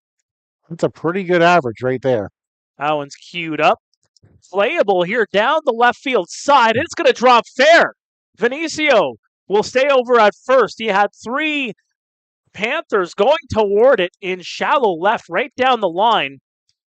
Looked like it had a chance to drop foul, but all 3 of them, just some miscommunication there as it drops into the Bermuda Triangle, and Vinicio gets on board. Yeah, we talked about Jacqueline, the leadoff hitter for the Panthers, putting one into the Bermuda Triangle. Vinicio said, whatever you can do, Blake, I can do the same thing. So again, we talked about Vinicio being a stolen base threat. I don't know that you run down 6 runs. That one's put a long way into right center. Against the fence it goes. Ryan DeSantos circling around, trying to get into second. He'll get there standing up, and Vinicio moves over to third. Well, there's our answer. Since DeSantos turned on the very first pitch and lined that right off the wall out in right center. Really good at bat by DeSantos, who'd been over 2 so far today. So for DeSantos, that puts him now at 10 straight games with a hit. He has been hot lately, folks. Ryan DeSantos, one of the premier hitters for the Toronto Maple Leafs. So here with the Panthers, you got a 7-1 lead in the 6th inning. You got 2 on, 1 out, but you've got the heart of the Leafs order coming up. Castaldo, Salazzo, and Marcus Connect. If you're Martinez, I don't want to say you almost say in your head that run on third is going to come in, but you've got to do your best to put that runner on third out of your mind. Focus on Salazzo here because he hits a thing. Say he hits a sac fly. Okay, it's 7-2. Castaldo. Yeah, sorry. I mixed it up in the last inning, let me tell you. So you focus on Castaldo here. He hits a sac fly at 7-2. Okay. But you let him hit a double or a single and you keep this train going. Now you're going to have more pressure on the base pass, more runners to worry about, and that's when you're going to make your mistake pitch. Or could make your mistake pitch, rather. Got to play mistake-free baseball here, 7-1. Yes, you do have a good cushion if you're Yadi and Martinez, but we've seen it too many times in this ballpark. That cushion can definitely be erased. Yes. Very quickly. Leads can evaporate very quickly in this ballpark. It's okay to come late, but do not leave early, that's for sure. No lead is safe. The 1-0 and ran at the knees for a strike. Good location there by Yadian. Yeah, that was a nice pitch. There wasn't much Castaldo was going to do with that. Even if Castaldo gets bat to ball there, Yadian's not going to get hurt too bad with that pitch. Really good, really smart pitch sequence there. I can't see. It doesn't look like there's any activity in the Panthers' pen. The delivery, that one just missing inside. Yadian is up to around 86 pitches now. You got to figure he'll probably go around 100, 105 or so. I think I can maybe see somebody starting to stretch over there, but I don't see anybody throwing. Let's go Panthers chant starts up here at Jack Couch. The 2-1, and that one just missing on the outside edge. Yeah, so now it's 3-1 to Castaldo here, and you got to be careful here. One thing you're also seeing here too, Mike, is that he's working all of the zone here. Right, all 4 quadrants. Yeah. Keeping Castaldo guessing, to say the least. Do you see some heat here? Maybe a little bit heat upstairs. I think so. The 3-1. Right down the heart of the plate for a strike. Yeah, if I'm Yadi and I'm coming right back with that pitch, only about 6-7 inches higher. There's a lot of gas in that one. Because, I mean, if you get beat, you get beat. But you don't want to get beat with your 3rd or 4th best pitch, right? You want to come with your best here. That's right. Runners on 2nd and 3rd. No 1 out here in the top of the 6th. Panthers 7, Maple Leafs 1. Castaldo, the batter, facing a full count. The delivery. Inside, and Castaldo will take the base, and the bases are loaded. Yeah, not ideal if you're a Panthers fan and Yadi and Martinez, but also not the worst thing in the world either. So now you've got the bases loaded 1 out. If you can get Salazzo to hit a ground ball here, you might be able to get the double play and get out of the inning. But we're going to have to wait a couple of minutes because here comes Rick Boone. And it looks like there's going to be a conversation afoot here on the pitcher's mound.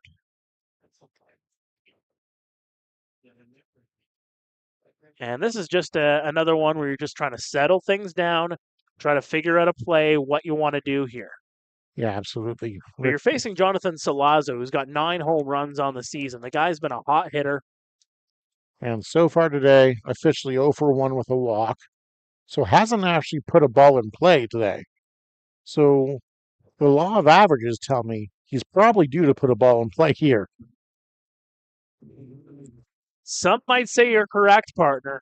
Salazzo hitting .333 on the year, 52 for 156, 34 runs, 9 dingers, 47 batted in, 23 walks. But again, the downside, if you're a Maple Leafs fan, 30 strikeouts to go along with that as well, too.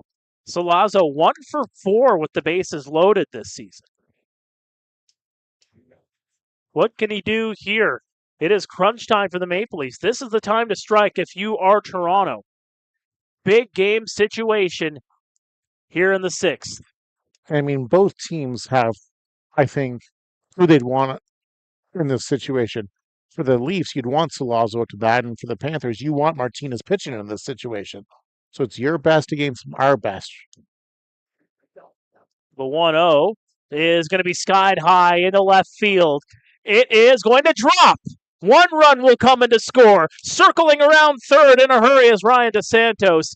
And the Maple Leafs put a couple on the board thanks to a 2 RBI single from Jonathan Salazzo. The conductor gets things rolling for the Maple Leafs. Choo-choo. So Gustavo goes to second. Marcus connects. He had to hold up to see if that ball was going to fall down. DeSantos and Vinicio came in to score there. Now it's 7-3 Panthers. Again, it's still a 4-run lead, but it could slim down here in a hurry with Marcus Connect up to bat. And Connect, he wants to tattoo a baseball here. One might say he wants to connect with one. I see what you did there. It's a 1-0 count here on Marcus Connect. Connect hitting .222 against the Panthers this year. Again, we've talked about his impressive resume before. Another very, very dangerous hitter. He's 1 for 2 today with a single and a strikeout. That one down low under the knees, 2-0. The fans starting to get a bit restless here at Jack Couch. Maple Leafs hitting .224 against the Panthers this season head-to-head. I thought it would be a little bit higher considering they've won 2 of 3. Yeah, that surprises me a little bit. In both games, in both of their wins, they've put up a fair amount of runs, too. Yeah, that one misses again, 3-0. What do you think you're doing here? What's the sign going to be to Connect? Do you give him the green light to swing on a 3-0 here? No, I don't. The Leafs might, but I don't. Martinez hasn't been particularly close with any of these pitches that he's thrown to Connect. You got to think this is going to be a heater, but no, I wouldn't be swinging. Some heat downstairs, it misses, and the bases are loaded yet again. The inning started well for Martinez, getting Chialtes to ground out to first. 5 straight batters have reached since then. How long of a leash do you give Yadian in this situation? Somebody's warming in the pen for the Panthers now. I can't see the number. The right-hander, I know that. Yes. That's all I can tell. Could be Brett Reed. I believe it might actually be Brett Reed. This is a pinch hitter for the Leafs. This is Mike Setzetto, recently acquired from the Guelph Royals. Pinch hitter number 3, Mike Setzetto. So, of course, Setzetto was part of a transaction just a few days ago. The Guelph Royals freeing up some space. Mike Setzetto, who hasn't really seen all that much action, ends up moving over down the 401. Yeah, and he's got a 2-0 count here. And this is actually his Maple Leafs debut. So this is the first appearance for Setsetto. Big spot for him to make his... Very big spot for him. Now... Into that first base spot for Cole Murchison. If I'm the Leafs here, I'd greenlight him here, 2-0. And that one hits the outside edge for a strike. Martinez reared back there with a little bit extra on that one. There was some heat on that one. I think you're going to see nothing but gas from Martinez the rest of this at-bat. Check over at second base. The look, the 2-1. And that one just missed downstairs. The fan's not impressed. As I say that, he throws a breaking ball in. That's why I'm up in the booth and not on the field. And that one right there, partner. Again, you're trying that breaking ball. You're trying to get that swing through. Yeah, the swing through or the ground ball. Get him to roll over for a double play. So I will say Setsetto was hitting 150 for the Royals as that's chopped down and against the fence. So there was the gas. So if you threw it 3-1, you're probably going to throw it 3-2, I would think. Playing for his hometown team, played for the Maple Leafs in 2018, Hamilton in 2019, Barrie in 2021 and 2022, 12th last year and this year. So moving back to his original team. So he's been around the block a little bit. He's seen quite a few. The 3-2, swing and a miss. Yeah, he thought the heater was coming, and Yadian dropped in the breaking ball. Good pitch sequence there. Number 6, Dan Mara. That's a big strikeout for Yadian Martinez in a game where he hasn't really had too many Ks. That was 5th of the game. He needed that. And now that brings up Dan Mara. Again, Mara 1 for 2 tonight. A double and a ground out to Gonzalez at third. But those Mara boys, they seem to always come up clutch for the Leafs. They really do.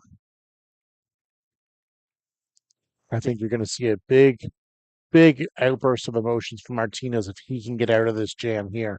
Standy Mara, 13th IBL season, second team IBL All-Star 3 times, 2015, 2018, and last year. Good for him. The delivery and right in for a strike.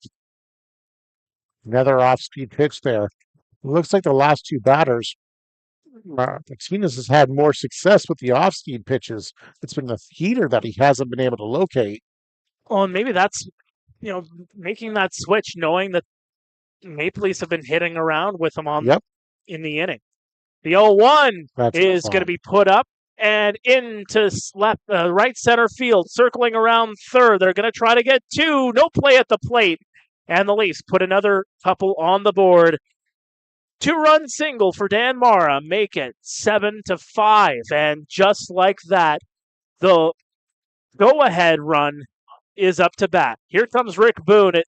I think that might be it for Yadian Martinez. Well, it'll have to be since it's the second mound visit of the inning. Yes, indeed. So Martinez can't get out of the 6. He goes 5 2/3. Responsible for runners on. I think he's trying to argue his case here. Well, he can't. This is the second mound inning of the visit. Yep. Of the inning, rather. He can't. Rules are rules. That's right. And Yadian's going to step off.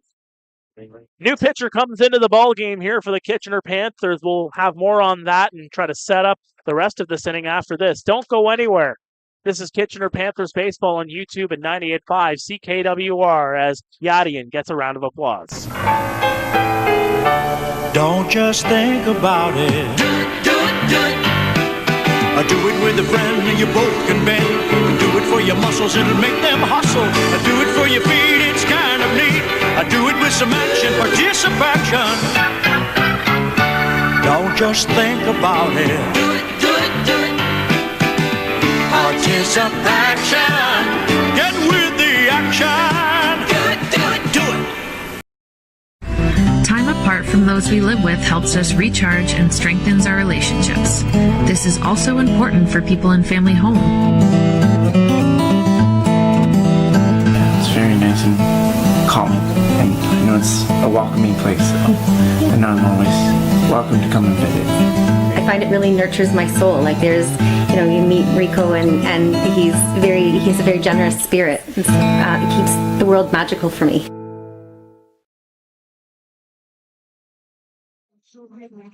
Welcome back to Kitchener Panthers Baseball on YouTube at 98.5 CKWR. Yadier Martinez is out, and Nathan Laird comes into the ball game here for the Kitchener Panthers. Yeah, Martinez, when 5 2/3 inning, gave up 5 runs for sure, maybe more depending on what Charlie Towers can do at the bat for the Leafs here. Martinez responsible for those runners on second and first. Martinez with 5 Ks for the day, a little un-Yadier-like. This inning, there was the double by DeSantos, but other than that, none of the balls were really hit that hard. Just a little bloop here, a little bloop there, almost death by 1,000 paper cuts, if you will. That's a lot of paper cuts, sir. It is. Well, Nathan Laird into his 10th game of the season. 9 strikeouts to 6 walks on the ratio, a 5.62 ERA. Does have a victory earlier on this year. That actually came in his last outing on July 4th against Chatham-Kent. First pitch seen, though, is going to go a long way. Charlie Towers puts one in a towering long way, and the Maple Leafs, just like that, have taken the lead. What did we say before, partner? No lead is safe here at Jack Couch Park. The Maple Leafs have just hit another bomb to make it 8-7. Yeah, Charlie Towers, as you said, first pitch swinging. Had to think he was going to get a heater from Laird. Laird trying to get that get-me-over fastball in to steal a strike. Towers was all over it, to his credit. And again, puts the Leafs up 8-7. The Panthers have been, bamboozled here this inning. But again, that's the hardest hit ball of the inning. My goodness, Charlie Towers, that was a no-doubter. His first home run of the season. 8-7. Maple Leafs now have the lead, and that is also his first career IBL home run. Good for him. What a time to do it. Maple Leafs have now bat around the order as Chialtis will take in his second at-bat of the inning. Nathan Laird. Swing and a miss by Chialtis for strike 1. That's a nice breaking ball from Laird. Get him off the heater. Maybe go upstairs with one, change the eye level later on in the at-bat, but that's a really, really nice pitch by Nathan Laird there. Adversity being faced here by the Panthers, who had a 7-1 lead coming into this inning. 6 runs on the board for the Maple Leafs. Here in the top of the 6th, Chialtis chops it down the line. It's a fair ball. Run down by Nolan Misa. That will end the inning. But 6 runs on the board turns a 7-1 deficit. 7 runs come in to score for the Maple Leafs. Math is hard, my friend. 8-7 Maple Leafs now have the lead over the Kitchener Panthers. We'll be back after this.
Welcome back to Kitchener Panthers Baseball on YouTube. And my, oh my, how the tide has changed in this one. Maple Leafs now hold an 8-7 lead. Angel Castro remains in the ball game here for the Toronto Maple Leafs, up to 86 pitches. Found himself getting hit around quite a bit. Trio of home runs by the Kitchener Panthers puts them with a sizable lead, but his boys have been doing some damage. If you're Angel Castro, who is now in line for a possible win as he comes back into the ball game here. Yeah, for sure. Castro had a really nice bottom of the fifth, sending Henriquez, Grinberg, and Misa down in order 1, 2, 3, and allowed the Leafs to get back out to the bats quickly. Maybe Martinez was a little tired. I don't know. We do have the final line on Martinez now. 5 2/3 innings, 7 runs, 7 earned, 9 hits, 3 walks, and 5 Ks. So I get that's a little Onyadian-like for himself.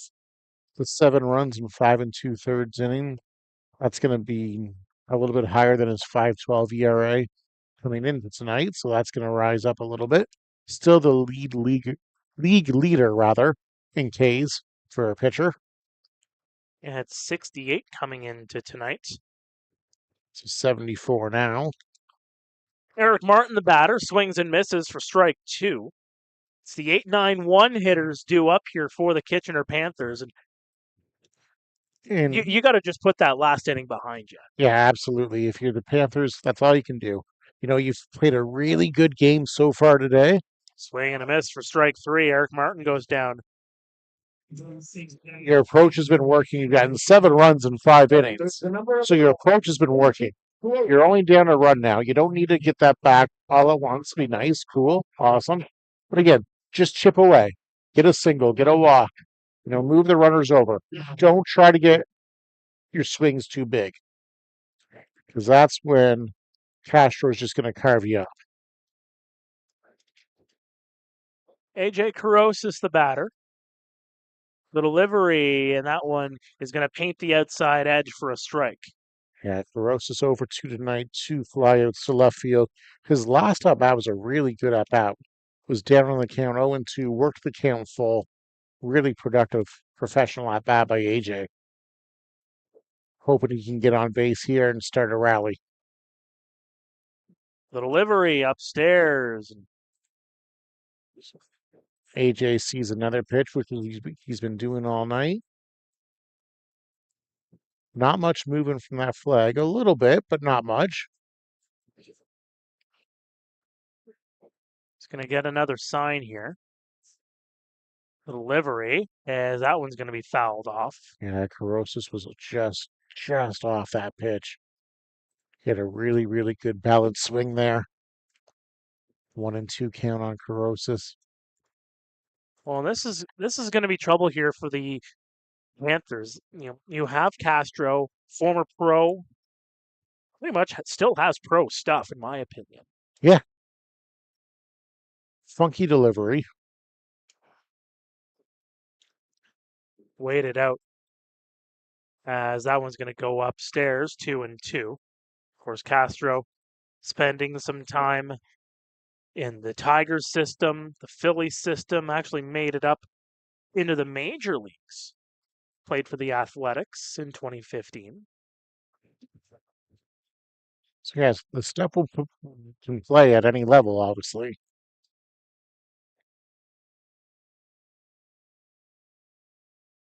The delivery, that one skied high by Carosis. Playable here in deep left center, all the way back and near the warning track goes Towers, and he'll make the catch. That's the second ball tonight that AJ Carosis has just missed a home run off of. I know it might be discouraging to look down and see an 0 for 3 in the box score tonight, but those are 3 very, very good at-bats by Carosis. He's got to stick with the plan. They'll come. They all even out. 2 away now for Blake Jacklin. 1 for 3 tonight. Yeah, had a single his last time up in the 4th and came around to score on the Gonzalez home run. That one's going to be knocked over and past the glove of Mara. Circling around first. A base hit for Blake Jacklin. Some early contact there for Blake Jackson. Shortstop number 5, Spencer Ross. So here's an opportunity where we might see a stolen base attempt. You've got 2 outs, a runner on first. Obviously, if you're a Panthers fan, you don't want Jacklin cut down. But if it does get cut down, you've got Spencer Ross, who's been on this insane heater, to lead off the inning in front of Gonzalez in the 7th. I will say Blake Jacklin 10 for 12 on stolen bags this year. The delivery, and that one just misses inside. 1-0 here on Spencer Ross. Struck out his last time up in the 4th. And Jacklin looked like he was trying to time Castro there to see what time he was to home plate. Looks like a little bit of a bigger lead over there at first this time around. And there he goes. Throw over to second base, in, and that's a dropped ball as Blake Jacklin comes in with a stolen base. Make him 11 for 13 on the season on stolen bases. Yeah, that wasn't a bad throw by Chialtis there as well from his knees. Got a lot on it, actually. There's just a hop there for Mara trying to field it. I think if Mara was able to field that and hold on to it, I think Jacklin might be out at second. Chialtis had a really good game behind the plate here. Yes, he has. Both catchers have been excellent. They have, yes. The 2-0, and that one's going to be put foul down the first base side. 2-1 count on Ross now. You know, if you're Ross, you got to think you're going to get a really good pitch to hit here on this pitch. You don't want to go 3-1 and risk a walk. You don't want to put 2 on for Gonzalez. So if you're the Leafs, you want to get this pitch to get back into the count. Castro gets set. The 2-1. Just missing downstairs. 3-1 here on Ross. He's been one of the hotter hitters for the Panthers this season, hitting .386. Again, with Gonzalez on deck, you've got to be selective here. You've got to like it. You got to look for one pitch, one spot here for yourself.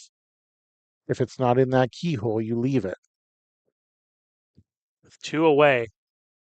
The delivery, the 3-1 upstairs, and that'll do it.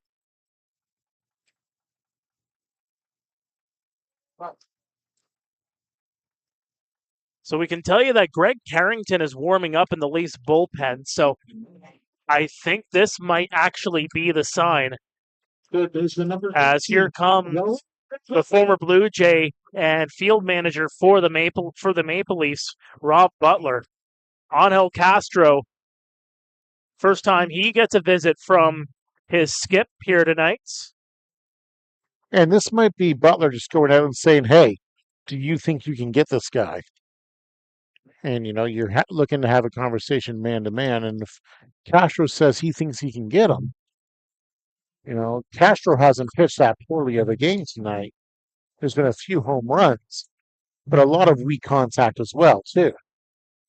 So Castro must have talked himself into staying. We'll see if it pays off for the Leafs or the Panthers shortly.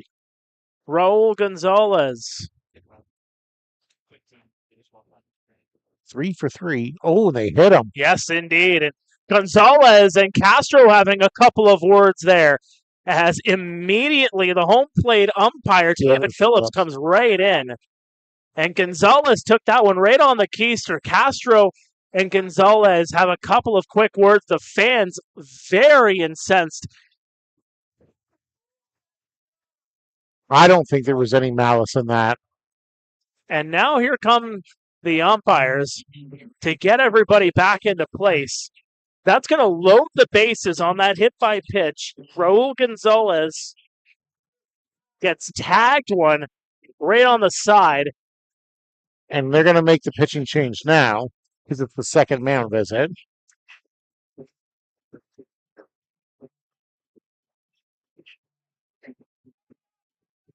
Conversations happening here between the 3 umpires. Umpires trying to figure this one out. So Castro's coming out of the game. And he's going to get a Bronx cheer from the fans here at Jack Couch. They're still talking Castro and Gonzalez. Yeah, Castro's walking near first base. They're having a couple of words, and Castro's just going to walk. Oh, Castro's turning around. They're still having words. So Castro should just be walking to the dugout, and you can see the Leafs players now trying to get him in there. They still turn around. They're still having a conversation. Gonzalez, though, doesn't seem interested. No. He's just back into where he is at right now on first base. This is a one-way conversation right now, that's for sure. And that's a smart thing to do with your Gonzalez as well, too. You know, tensions are running high right now. You don't want to put yourself in a situation where you're going to get tossed as well. Exactly. You know, it's unfortunate that Gonzalez got hit. You never want to see anybody get hit. I like to look for the good in people. I don't think there was any malice in that. I didn't really see any malice in there as well for myself, just in my opinion, at the very least.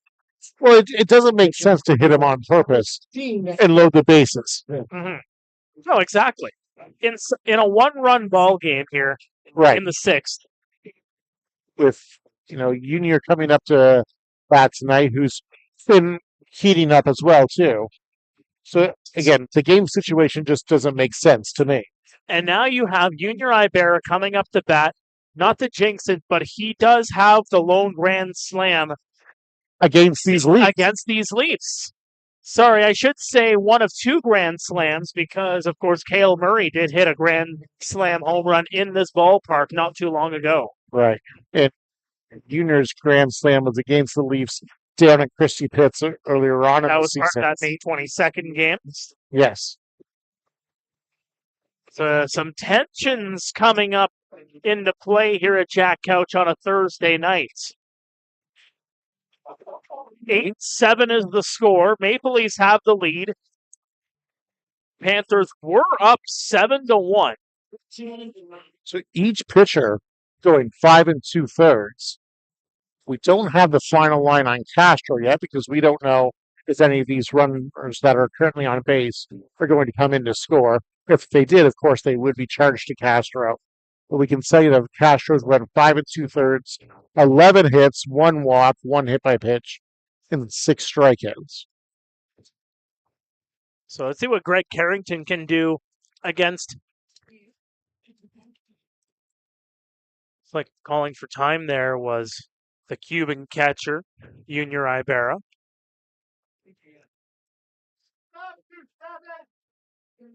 Barrow may be sitting first pitch heater here. Carrington in his 12th appearance of the season. That one's going to go well wide. This is going to score a run, folks. We are tied at 8. We are, yes. Jaffin coming in to score on the wild pitch. Ross going over to third. Gonzalez going over to second there. And now more conversation happening. They're trying to get Carrington back on the mound. Phillips, the home plate umpire, now a conversation happening here just near home plate, just to try to make sure cooler heads prevail. But you saw the motion there by David Phillips, immediately stepping in, telling Carrington, just get back to the mound. Right. Doesn't want anything to get out of hand. Out of hand here in this game. Any funny business. And I don't think anybody does, really. Nothing good comes from that. People get hurt, suspensions happen, you lose players. It's such a key time of the season, too. Right. I'm not sure what was going on with Carrington there. He uncorked a wild pitch badly. He may have looked a little bit, just lost control of it, really. He went behind Chialtas trying to reach for it. It's in the left-hander's batter's box. And that one's going to be knocked past the third baseman. 1 run comes in to score. 2 runs possibly play at the plate. He blocked the plate, but he's called out. So 1 run comes in. Spencer Ross comes in to score. So that run counts. So it's a RBI single. RBI single for Junior Ibarra. It's a 9-8 ball game. The Panthers have retaken the lead. We got some fireworks here, folks, on a Thursday night. We'll be back after this. Don't go anywhere. Panthers 9, Toronto 8. Leonard Thompson, 13 years old, diabetes mellitus, 65 pounds. Starve the child to let them live? The treatment's as cruel as the disease. It's a death sentence. Dr. Banting. This could be it. He's the first to receive this trial. But will it save him? It's not pure enough. So we try again. And again. And again.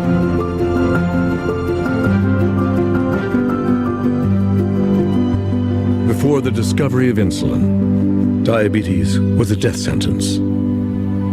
Banting, Best, Collip, and McLeod's breakthrough has saved millions of lives. Leonard Thompson's was the first.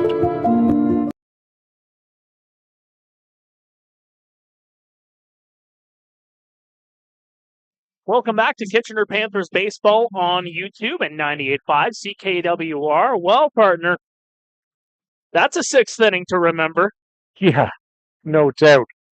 Panthers were up 7-1 at the start, and now at the end of it, it's Panthers up 9-8. You got your money's worth if you came late. Lots of runs, lots of fireworks, nearly an ejection, if I do say so myself. Angel Castro was seething hot. He was. Having a conversation with Raul Gonzalez, although I think that would just turn more into a screaming match between those two behemoths. Yes. And a play at the plate to end it all as well, too. So a little bit of everything. Let's see what happens here in the seventh. Hopefully Nathan Laird can stem the tide a little bit here for the Panthers and keep this a 9-8 Panthers lead. So the final line on Yadier Martinez, 5 2/3, 8 hits, 7 runs, 3 walks, 5 strikeouts. Back at the top order, shortstop number 1, Jose Vinicio. Of course, Vinicio leading off for the the Maple Leafs rather. So Vinicio will step up here. And we're just getting another look at that play at the plate. It looked like he blocked the plate. But nonetheless, we are here at 9-8 scoreline. The Panthers have retaken the lead. Vinicio, though. 9-9. It is 9-9. Someone call Captain Holt. 9 is your score. What a home run from Jose Vinicio. Rest in peace, Captain Holt. So a little bit about me. Brooklyn Nine-Nine is one of my top 2 favorite shows. That is such a good show. I recently got rid of Netflix last year because there wasn't much on there that I was watching. But I just recently got Netflix back about a month ago because my wife wanted to watch some show that's escaping my mind right now. And so I've started to watch Brooklyn Nine-Nine again, and just the laughs you get from it. It's so good. And I mean, the viral moments that come from it. Right. We've got some viral moments here tonight, folks. Boy, do we. Whether you're tuning in on YouTube or on the radio airwaves, you don't want to miss the end of this ball game. This is why you want to get into this ballpark. KitchenerPanthers.com/tickets. This is some quality baseball, folks. That one goes right above the belt for a strike. Ryan DeSantos, the batter, facing a 1-1 count with nobody away. Jose Vinicio tying the ball game at 9 just moments ago. That one upstairs. A little high there from Nathan Laird. 2-1 count. So Laird here, you've given up the home run to tie the game. It's imperative that you keep this as a tie game right now because with the heart of the Leafs order coming up, as we saw last inning, they can do damage in a hurry here. It's a 3-1 count. Quickly out of town scoreboard update. Top of the 9th in Welland, the Jackfish 5, Hamilton 2. So the Jackfish looking to go into the All-Star Showdown weekend on a winning note. The 3-1 is going to just missed outside, and DeSantos will take the base. Meantime, for Welland, they have even more good news because in the bottom of the 8th, the Guelph Royals have a 5-0 lead on the Baycats. And we're going to get a new pitcher into this ball game. Nathan Laird will exit as Rick Boone comes to take the ball. We'll be back after this and introduce you to the new pitcher. It is 9-9 here at Jack Couch.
We're going from righty to lefty here at Jack Couch. A new pitcher coming into the ballgame for the Kitchener Panthers.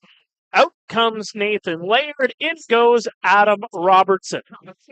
Robertson's done really, really nice work out of the Panthers pen this year. He's gotten into 7 games, 9 in the third innings, 8 hits, 4 runs, 4 earns, 5 walks, a little bit high, 9 in the third, 5 Ks. He's pitched to a 3.85 ERA. What you really want to see coming out of your bullpen here. Of course, going to face the meat of the Leafs lineup. Jordan Costado, Jonathan Salazzo, Marcus Connect. All 3 came around to score last inning, part of that big 7-run inning for the Leafs in the 6th. Hitter number 5, Jordan Costado. So we got a lefty-lefty battle here. And Adam Robertson, you think about his trajectory in the IBL over the years, of course, in 2021, looked at as a little bit of a starting option, found himself a little bit more comfortable working out of the bullpen. And that's where he stands now, is one of the prime options for the Kitchener Panthers coming out of the pen. Yeah, I really think he's found a home out of the pen. One of those guys I can give you an inning or so. And it lets him just let it all fly. And he can let loose. I think when he was trying to be a starter, I think he was a little bit more reserved. Had to save some of that energy to try to go, 4, 5, 6 innings. And that's really not his game here. He's a high energy guy who just wants to let it hang out there. And I really, really think this bullpen role suits him very well. Future teacher as well. Went to Teachers College in 2021. Also won some OUA championships here in this ballpark with Wilfrid Laurier University, part of that 2018 and 2019 back-to-back. It's a 2-1 here on Jordan Castaldo.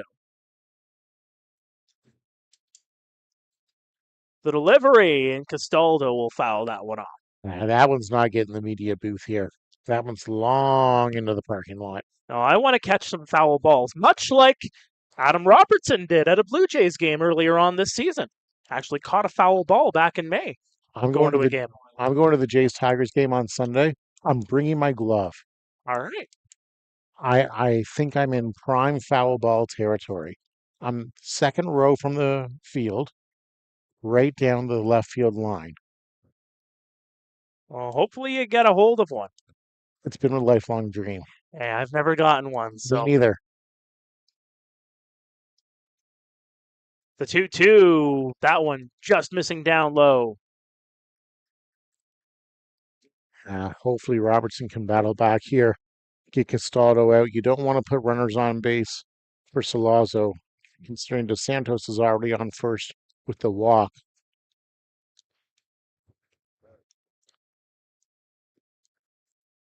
Big time situation here. It's all big time situations now in the 7th inning in a tie ball game. Robertson deals, and that just missing inside. Fans not thrilled as Castaldo will walk. That looked like I try not to be too critical of the umpires.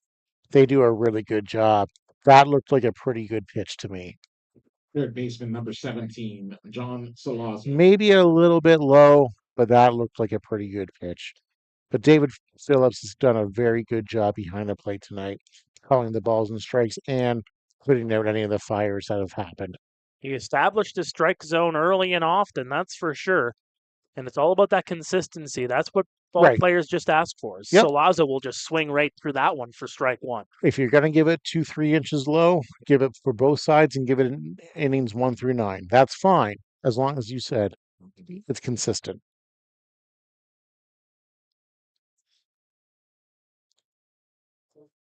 Solazo 1 for 2 with a walk tonight. There's a strike. Watches that one go across. I had a walk in the second and a single in that 7-run seventh. He's got a strikeout sandwiched in between the two plate appearances.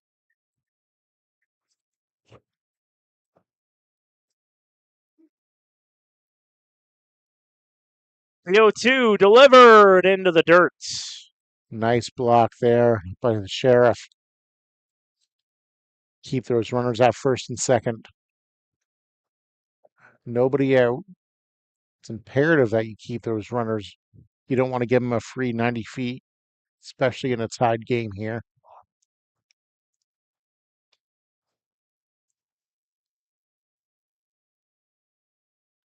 And that one's going to be sent into center field. It'll drop.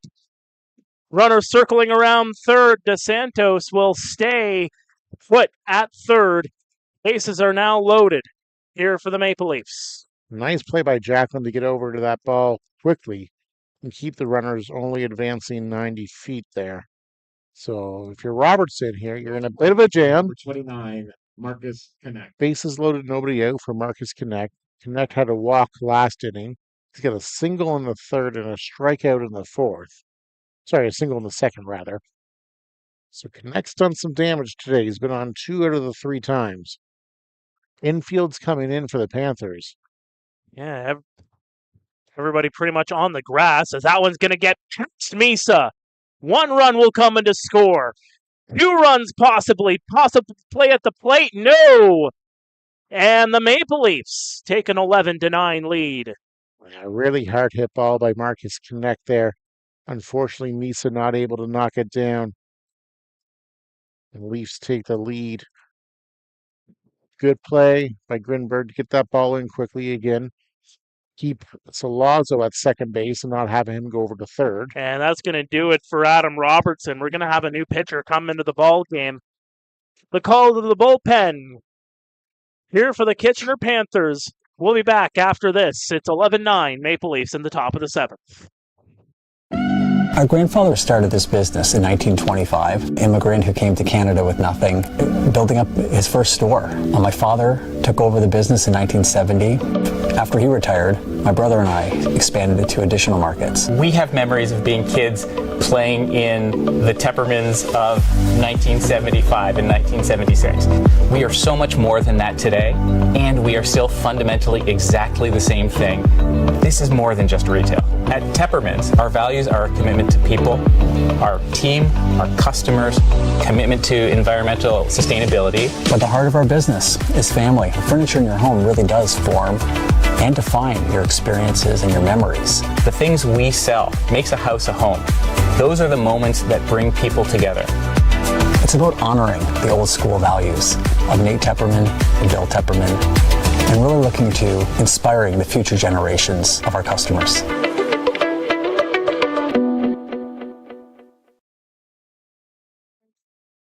Welcome back to Kitchener Panthers Baseball on YouTube and 98.5 CKWR. 4th pitcher into the ball game here for the Kitchener Panthers is the righty Danny Garcia. Mark Pare, Mike Gervais here in the broadcast booth.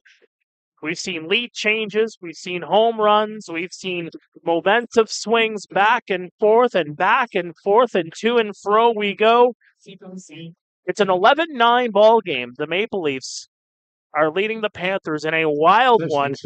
And here's another stat for you. Coming up to bat is Mike Setsetto. So, in a battle between the Maple Leafs and the Panthers, the pitching and batting matchup will come between 2 players that started 2024 with the same team. Mike Setsetto and Danny Garcia started the season as teammates with the Guelph Royals. Yeah, that's an interesting little nugget you've got there, Mark. Swing and a miss for strike one. So I say that because I'm curious, who's got the advantage in this one in terms of knowing tendencies, whether you're the batter or the pitcher? That's a really tough question. It all depends on how many times Cicetto would have seen Garcia during a practice, I think. Mm-hmm. I think if they didn't face each other often in practices, then I think advantages to Cicetto. But I think if they saw each other a lot during practices, I think Garcia has the advantage. Well, it's a 1-2 count. Started 0-2, but Garcia delivers one into the other batter's box down low. Garcia's gotten into 6 games here for the Panthers, 8 2/3 innings, 14 hits, 4 runs, 4 earns, 3 walk, 14 Ks for a 4.15 ERA. He's been quality when he comes into the game, that's for sure. Swing and a There's miss, another and K. there it goes down. Mike Cicetto will go down on strikes. So chalk that one up to Garcia in the first battle between the two former teammates. But again, now you've got Dan Mara, who had a big hit, a 2-run single last inning. As we said, those Mara boys always seem to come through in the clutch. Now you've got 2 on, 1 out. Garcia needs a ground ball desperately here. Try to get the double play and get out of this. Runners on first and second, and that one's down low for actually a strike. Yeah, that's a nice 2-seam action on that pitch.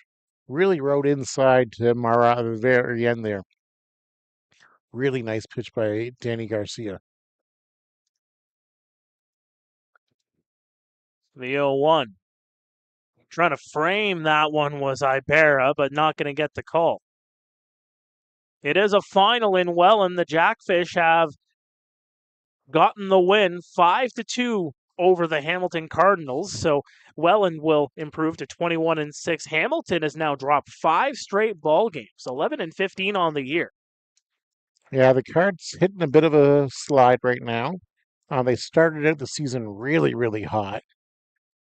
And again, this is important in terms of this game too, because the Kitchener Panthers, the next team up above them, Hamilton Cardinals. That's right. 2.5 back of Hamilton. Now make it a full game.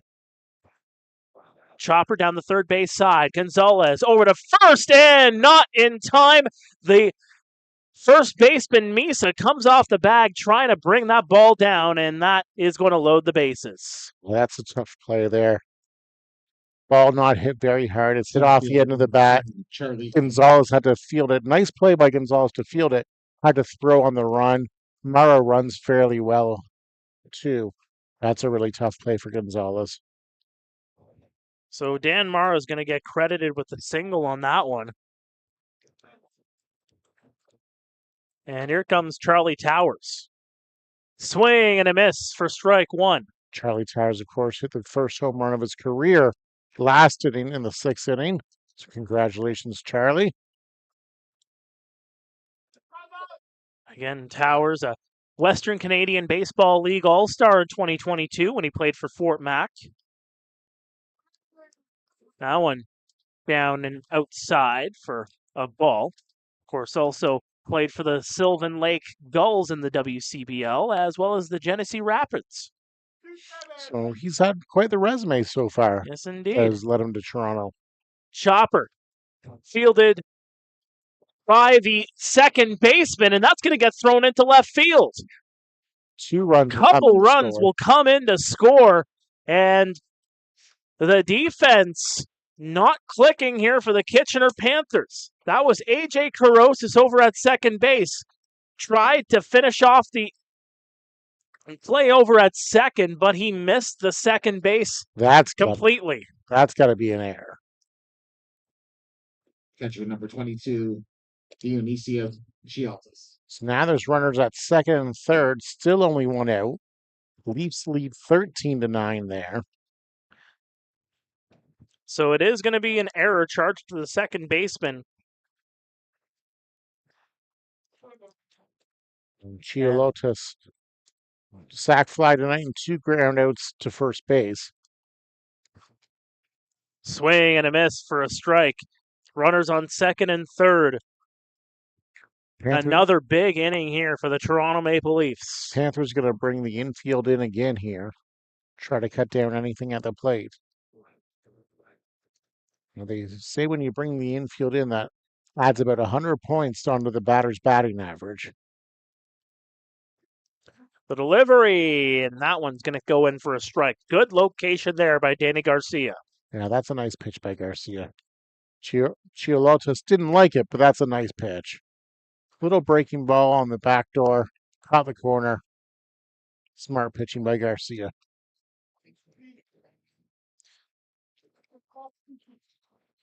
The delivery into the dirt. Good job there by Pare to keep it in front of him. 5 runs on the board here for the Maple Leafs in the 7th inning. They have a 13-9 lead. Just the one away here. Yeah, 12 of the 13 runs coming in the last inning and the third.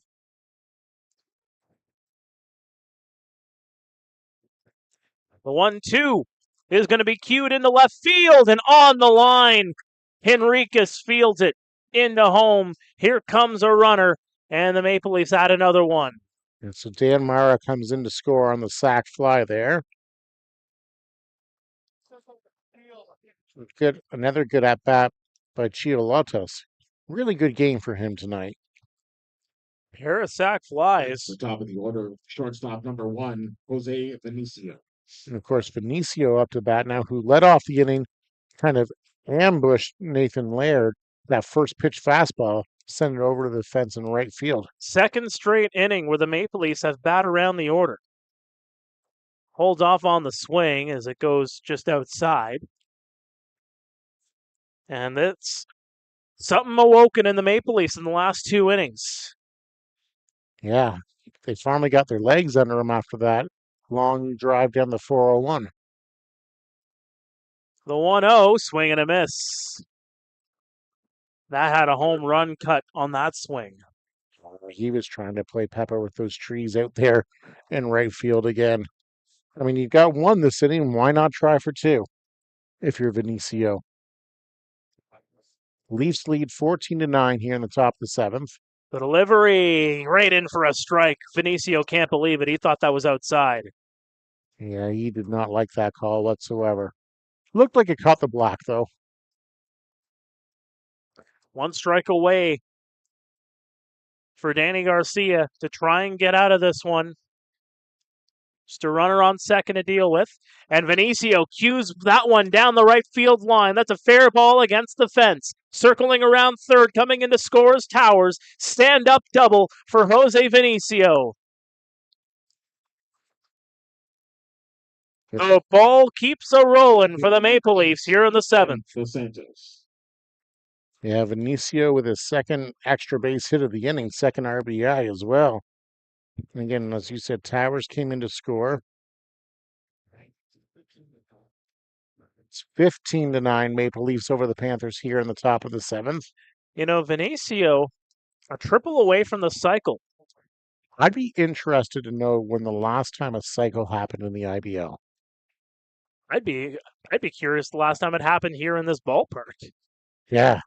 I mean, to get one here, you've got to get the triple down the right field line and have it roll around down in there. I think Vinicio would have the speed to do that. Oh, he would. The 0-1 holding off on the swing there is Ryan DeSantos. But the triple's got to be the hardest one to get out of the cycle. Oh, it absolutely is.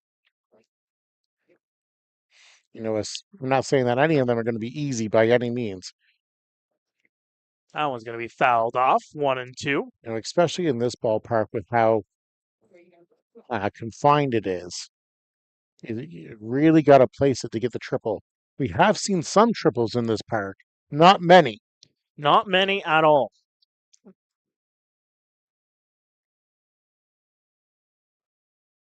The delivery into the dirt, trying to catch the man off guard, and he got him. What a play. What a throw. The sheriff steps up to duty there and gets Vinicio. It is stretch time here at Jack Couch. The Maple Leafs 15, the Panthers 9. We'll be back after this.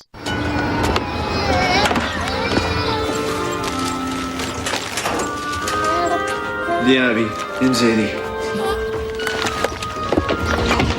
Téléphone. Yeah, but you told me that. Okay.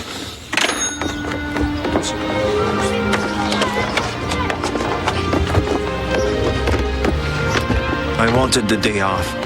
I knew they wouldn't leave me alone. But I couldn't let the guys down.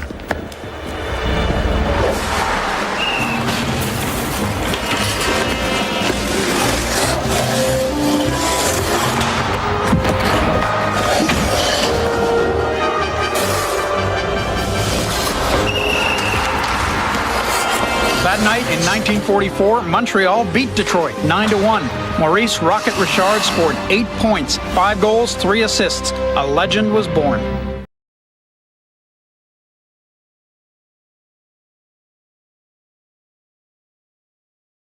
Welcome back to Kitchener Panthers baseball on YouTube. Hopefully you got a good stretch in and stretch time.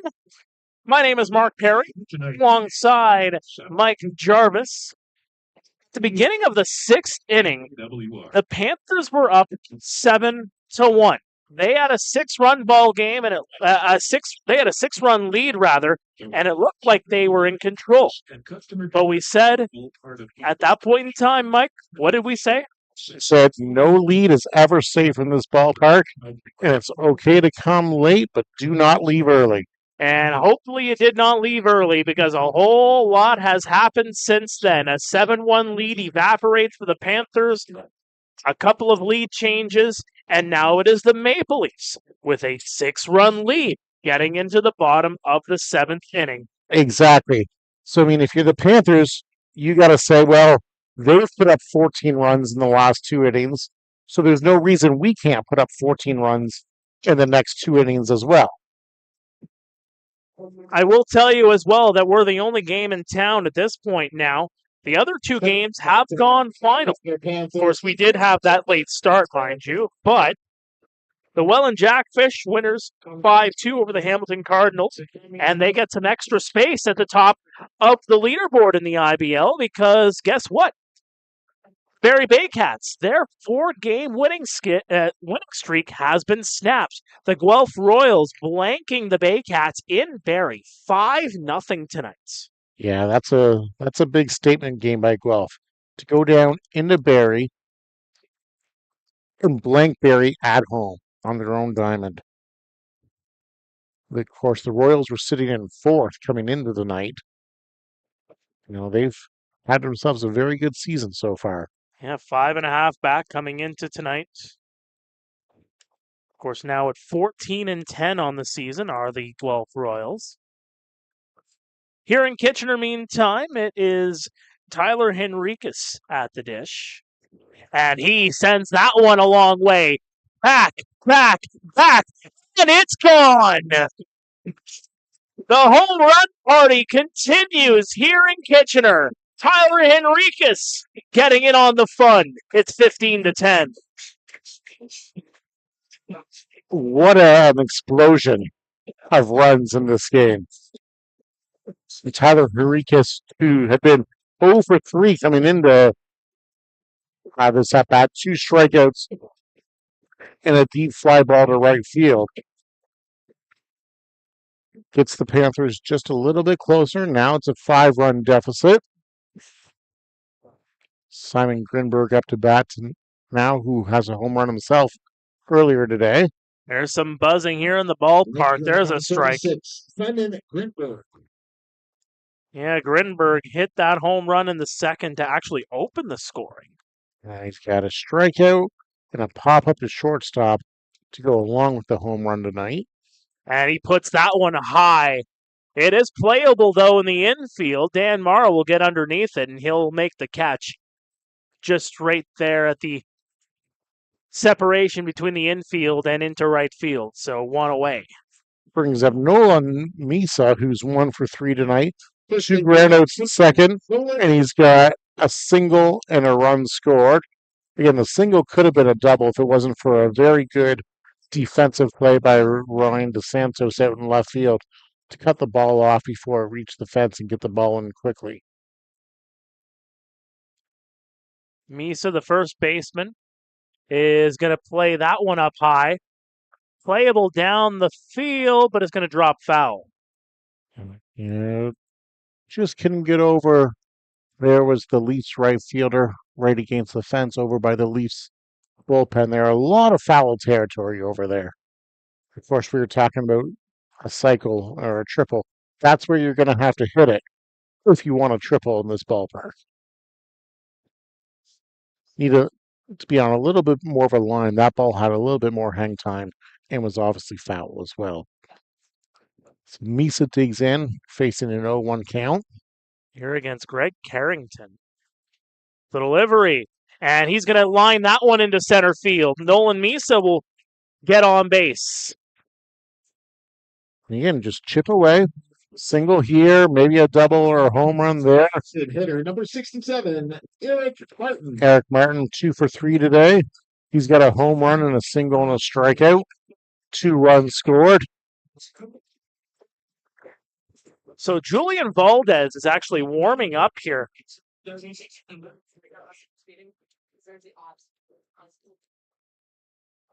Martin just trying to keep the train moving for the Panthers here. Put some pressure on Carrington.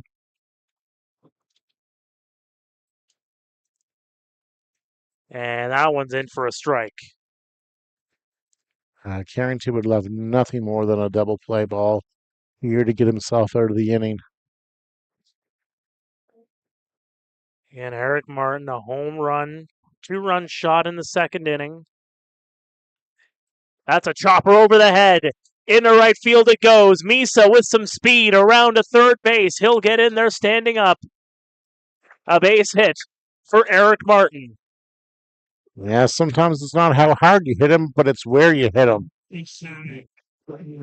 And there's a prime example of that. You know, if Statcast was here tracking exit velocity, that would not register very high. But hey, it's a line drive in the box score. Got Misa over to third base. Misa, very aggressive there. And here comes AJ Carosas, who's had 3 deep fly balls tonight. I said it last time, he's got to stay with the plan and just keep that swing. Let's see if he does here. Runners on the corners with 1 away. Misa on third, Martin on first. 15-10. The Maple Leafs lead the Panthers. And that one's in on the inside edge for a strike. And again, Carosas has seen so many pitches tonight. The majority of them coming from Castro, the starter for the Leafs. So, if you're putting highlights together on this one, this is going to be a long highlight package you're putting together. Yeah, you're going to get your finger exercises in tonight with that mouse clicking. If you're listening, you know who I'm talking to. Lots of action to go through. Still a lot of action to go. The 0-2. Cued there. Mara fields it over to first. In time, 2 away, but a run comes in to score. Make it 15-11. So productive at bat. Back to the top of the order. 4-3 ground out, but he gets the run in. You know, Misa comes in to score. Martin moves over to second base, so he's in the scoring position as well for Jackman, who's got 2 singles his last 2 at bats. So again, you know, it was 15-9. Now it's 15-11. You just chip away, and good things can happen. Just tap it in. Just give it a little tappy. Still a little tap-a-roo. Blake Jacklin in for his 5th plate appearance of the night. Takes one at belt level for strike 1, right down the heart of the plate. I could not be more excited for Happy Gilmore, too. Some of you younger listeners and viewers may not get that reference, but that one's in for a strike. Go watch Happy Gilmore if you haven't seen it. Isn't Stiller in this new one, too? I'm not sure. I haven't heard. You'd think he'd make a cameo. You know, that's the thing about the Sandman. He usually runs it back with the same cast. Here comes the 1-1. Down in the dirt, protected there by Chialtis. Get another nice play by Chialtis behind the dish, keeping Martin at second, not giving him that extra 90 feet. Both catchers have played well defensively tonight. There's been a lot of really good defensive plays in this ball game tonight. There really has. You'd think in a 15-11 game, the defense wouldn't necessarily shine, but there's been a lot of stars shining on defense tonight for both sides. I think it's been mainly the catchers that have been really putting on a show, but and the shortstop. The shortstops have been unbelievable. Jose Vinicio has made a number of key plays on defense. Spencer Ross has looked sharp. Yeah, and that stuff doesn't always show up in the box score, so you want to give it some love. That one's outside, ball 4. Runners on first and second now. Jacqueline on first base, his third plate appearance in a row that he's gotten on. The signal has been made to the bullpen. We're going to get a new pitcher into the ball game here for the Maple Leafs. Greg Carrington's night is over. We'll be back after this. It's 15-11 Maple Leafs in the bottom of the 7th. 2 runners aboard with 2 away. It's a new season of baseball, and with that comes new merchandise in the Jack Couch Park merchandise tent and online store. Make sure to check out our huge selection of new wearables to cheer on your team. We have replica jerseys, jackets, pullovers, hats, scarves, and blankets for those chilly evening games. Our shops have all different sizes to choose from, and we will try our best to fit you with Panthers authorized gear. Make sure to check us out at our merchandise tent at the front gate when you enter into the park, or visit our shop online at KitchenerPanthers.com and click on Shop. We want our fans to wear our gear proud and loud and cheer on your Panthers.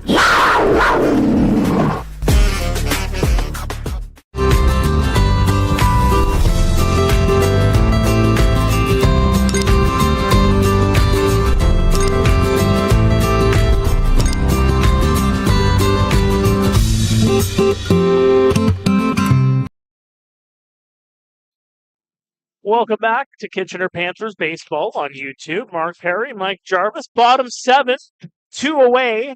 A new pitcher coming into the ball game here for the Toronto Maple Leafs, and it is Julian Valdez. Yeah, Valdez had his last appearance cut short due to a rain delay in the first inning. So he's hoping to give the Leafs a little bit of length here out of the bullpen, at least get himself out of this inning with the lead. And again, he's going to face Spencer Ross, who we've said many times tonight, he's been on an absolute heater for the Panthers lately. Valdez, of course, making his 11th appearance on the season. Has gone through 18 and a third, 17 strikeouts to 11 walks. Got a 2-1 record on the season. Of course, started in 7 of 18 games last year for the Maple Leafs.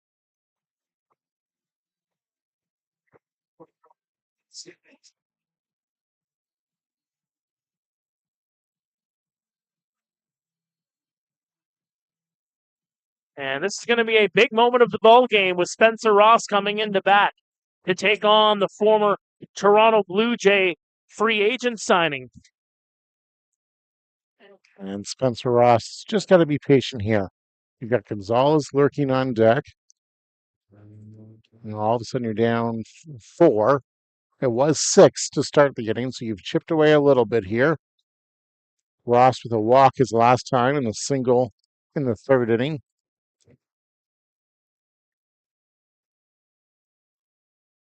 Has scored twice in this game.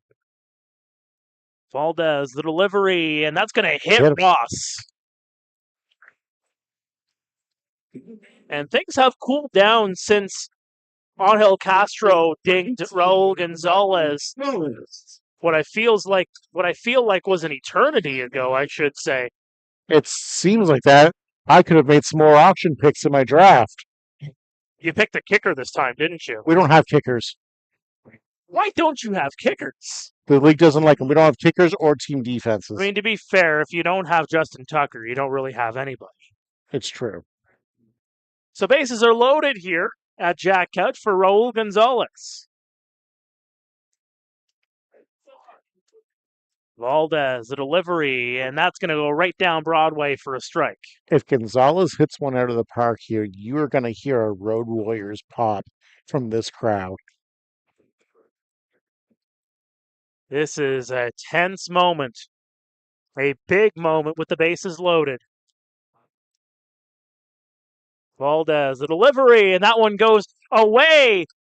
1 run will come in to score. All runners advance on the base path, make it 15-12. Yeah, so Martin comes in. Jacqueline moves over from second to third. Ross moves from first to second. Now it's a 15-12 game.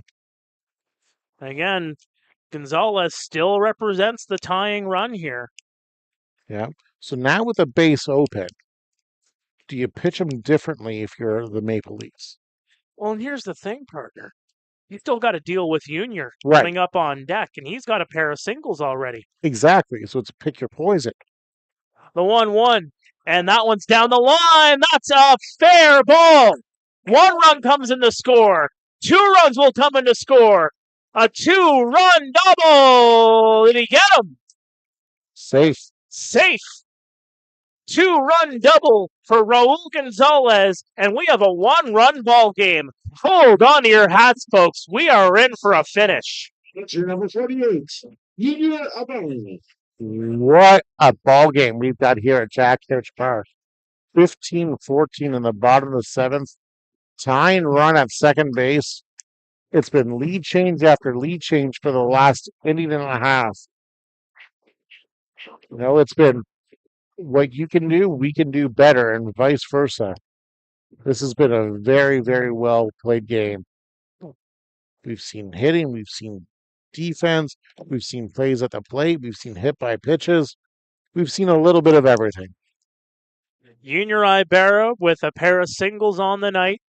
We'll watch that one go upstairs. Raul Gonzalez over on second base with 2 away. The Panthers sending 9 men to the bat this inning, something that the Leafs have done the previous 2 innings. Well, we knew we were in for a slugfest. We did. The 15-14 ball game, that one goes upstairs. You know, it's a good thing that it's the summertime. Kids can stay up a little bit later tonight. No school tomorrow. We are approaching the 11 o'clock hour. We might have to let our hair down and get a little wild here. Hey, keep in mind, we started actually at 7:45. There was a crash on the 401 westbound that held up traffic for the Maple Leafs to come in. So we had to hold up the game for 15 minutes. That one's downstairs for a ball. 3-0 count here on Junior. You know, no disrespect to Tyler Hrinkus, who's on deck, but if I'm the Leafs with a 3-0 count, I'm just putting Junior on base here. And you say that. What did Tyler do the last time he went up to the plate? Went yard. Nobody is safe. Nobody is here safe. At Jack Couch. Valdez taking his time here with this next pitch. The wind started to pick up now again as well, too. Yes, it did. The 3-0 inside, and Junior gets on base. Yeah, that might have been the old intentional walk there. So runners on first and second. The 2 imports for the Kitchener Panthers get on base back to back. You know, Junior there just going up and saying to Tyler, hey, you know, be patient, wait for yours. No need to swing at the first pitch. You've got something going. You've got a little bit of pressure on them. And Julian can cook, too. Again, a 5.89 ERA this season. Yep. As mentioned before, a free agent signing of the Blue Jays back in 2018. Pitched 3 seasons in the minors. Made it to Single-A Dunedin a couple of years back. Of course, kind of mixed up in that whole, pandemic preventing the minor leagues from actually happening in 2020. You know, the pandemic derailed so many promising baseball careers. Of course, the minor leagues, they suffered the brunt of it by shutting down so many different operations. And the teams had to release guys because there was just no room for them. 1-0 coming here to Tyler Henriquez. It's 1 for 4 on the night. That one goes inside, trying to pick off Junior, and Junior gets back in safely over at first. Yeah, tried the old back pick there. But again, Junior straying off the base a little bit, but wasn't too far. 2-0 to Tyler Henriquez here. And, again, you're looking for one pitch, one spot. You got to keyhole it here. Valdez will get the sign. Couple of looks. Taking his time here. The 2-0, swing and a miss. That was a big hack by Tyler there. Noticing a bunch of you are starting to get on to the live stream on YouTube. You have missed quite the affair here at Jack Couch. It was 7-1 for the Panthers heading into the sixth. Couple of around the order innings for the Maple Leafs. Some fireworks between Angel Castro and Raul Gonzalez as Castro exited the game. That one's in for a strike. That's a nice breaking ball there. Yeah, my scorecard's an absolute mess right now. Oh, same here, partner. It is just an absolute mess. It got to 15-9. A couple of lead changes in the midst of all this. 15-14 now the score. And I have a feeling this game's not going to finish 15-14. No, not with the way these two teams are hitting. The 2-2 and swing and a miss. They got him. Valdez steps off. Pair of runners stranded for the Panthers. The Maple Leafs 15, the Panthers 14. To the eighth we go from Jack Couch. Stay with us. And he can lift anything. Anything at all. He's that strong. Joe Schuster, will you stop it or you'll miss your train? Now help me find number 5. Strong, but by day he's a mild-mannered reporter. Glasses, a secret identity. Honestly, you Canadian kids. He'd be in this cape. A what? A cape. Wearing these blue tights. A hero in tights, really. Here it is. Listen, Lois, this guy is faster than anything, I swear. If you're not fast, you're gonna miss your train. That's it. A bullet. He's faster. No, he's faster than a speeding bullet. Come on, get on it. No one's gonna read a comic strip about a strong man in tights, Joe. It'll never fly. Fly, no. But he can leap over tall buildings. Oh, wow, yeah. See what your cousin Frank says in Toronto.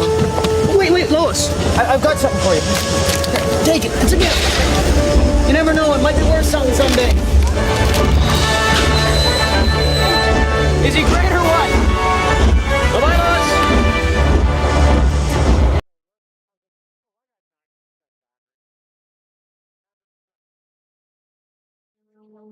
Welcome back to Kitchener Panthers baseball on YouTube at 98.5 CKWR. What a dynamite game here at Jack Couch. Yeah, the fans and here at Jack Couch and the viewers on YouTube and our listeners on the airwaves have been really, really treated to a doozy here. Obviously we're a little bit biased. Just a little bit biased. Just a little bit. But this might go down as the game of the year here. This is a wild 1.5, folks. 7-1 was the scoreline for the Panthers. 3 runs in the second, 3 runs in the fourth, sandwiched in between a fourth inning where they got an extra run. 7 runs for the Maple Leafs in both the 6th and the 7th inning. I don't want to say I'm superstitious, but I'm a little stitious. And I told my wife I'd be home 11:30, 11:45 tonight. I don't know if we're going to make it by then. I don't know either. So Jorge De La Cruz comes into the ballgame here for the Kitchener Panthers. So from one part of the Andy Leader deal to another. And De La Cruz will come in for his 3rd appearance as a Kitchener Panther. Yeah, De La Cruz, 2 games, 3 innings, 4 hits, 2 runs, 2 earns, 2 walks. It's a lot of 2s. No 2s in the strikeout department. You got a 5 there. He's got a 6 ERA. Fielder number 8, Ryan Dos Santos. So looking to, again, stem the tide, put the fire out a little bit. Keep it a 1-run ball game, more importantly. Yeah, absolutely. Ryan DeSantos, the batter, watches that one go down Broadway for strike 1. De La Cruz just new into the ball game here. He's got to keep this as a 1-run game. The Panthers clawed back with 5 runs in the bottom of the 7th to get some momentum. It's a nice off-speed pitch by De La Cruz there. Absolutely. Good delivery. And that's why you bring in a guy like De La Cruz. Yes, Andy Leader not with the team anymore. You try to get the pieces that you can get in a deal like that, and you bring in some quality pitching that you can get out of the bullpen. As that one, fans with a little Bronx cheer and a half there to have that one as a ball one. Yeah, exactly. It was sad to see Andy go, move on to Guelph. Got him there. Yes, indeed. Brian DeSantos goes down. Designated hitter number 5, Jordan Faustoni. It's good to have some bullpen arms. And the amount of quality bullpen arms, you got to mix as well. Some youth, some experience in there as well. Right. And then you bring in guys that have some extra experience to go along with it. Yep. With guys that have been around the team for a number of years. Swing and a miss by Castaldo for strike one. These are some ugly swings by the Leafs here in the last batter and a pitch here. De La Cruz has done a good job so far. Again, it's only been a batter and a pitch, but he has really, really, really pitched well. There's a strike, and Castaldo shaking his head. Again, you're going through the teeth of the Leafs lineup, who's done major damage so far tonight. And De La Cruz is pitching very well. The 0-2. That one just upstairs. A little bit high, but that's a good pitch. 0-2, you can waste one, but you don't want to waste it so far that it's an obvious ball. That one was not. That one was where it's close enough where he thought about it. The 1-2 just missing on the other side of the plate. It's all about changing that eye level. You'll hear us say you got to pitch to all 4 quadrants there. Those last 2 pitches might be setting them up for something down here. De La Cruz deals. And he gets it through the hole, does Castaldo. That's a base hit. Yeah, it's unfortunate there, but again, keep Castaldo at first base. Not the worst thing in the world. Just found a squeaker in between driving Misa. John Salazzo. Third straight plate appearance where Jordan Castaldo gets on to base, and this will bring up the conductor, Jonathan Salazzo, who is having himself a good tail end of this ball game, a pair of singles in his last 2 at-bats. That's right, pair of singles. He's got 2 RBIs in the 6th inning. He's come around to score in the 6th and in the 7th inning. Usually it's the time of night that Salazzo's leaving the game, but again, doesn't have to now. That's a big boost for the Leafs. The delivery, that one just missing outside. De La Cruz is trying to spin something here on the ground so he can get himself to double play and get out of the inning. Keep this a 1-run deficit for the Panthers.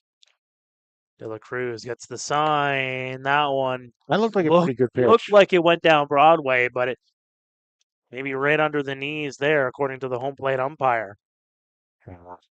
Again, these umpires in this league are pretty good. Phillips has called a good game tonight. He's done very well. Swing and a miss for Salazzo. Looks like he got a little bit of a piece there for a foul. Salazzo up in the count 2-1 here.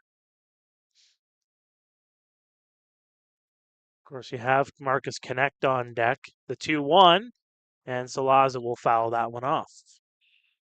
So now you're even in the count. You'd love a ground ball for the double play, potentially, or a strikeout. Again, the main thing is you just want it out here. Marcus Connect has had himself a game as well. Single last inning in the 7th, a walk in the 6th. He's had a single in the 2nd. Salazzo would love to put a little bit of extra space between Maple Leafs and the Panthers here, and that is a ball. And De La Cruz not too thrilled with that call from David Phillips. Yeah, it'll be interesting to see if Castaldo's on the move here. Not exactly a burner, but he's not slow by any means. You figure Salazzo usually makes things happen. And he'll foul that one off. And Salazzo, second in the IBL in home runs with 9. Seth Strong of Chatham-Kent, first in that category with 13. Seth Strong's had himself a great year for the Barnstormers. Hey, he's putting himself in that MVP category. Yep. Rookie of the year. I Although think Caden Cardoso is going to have a conversation with him about that award. It was just about to say that. For 3-2. Swinging and a miss. They got him. Really nice pitch by De La Cruz there to get Salazzo down on strikes. A big strikeout for Jorge De La Cruz. 2 away here in the 8th. Yeah. Again, Marcus Connect. 2 singles and a walk and a strikeout tonight. He's had himself a good end of the game as well, too.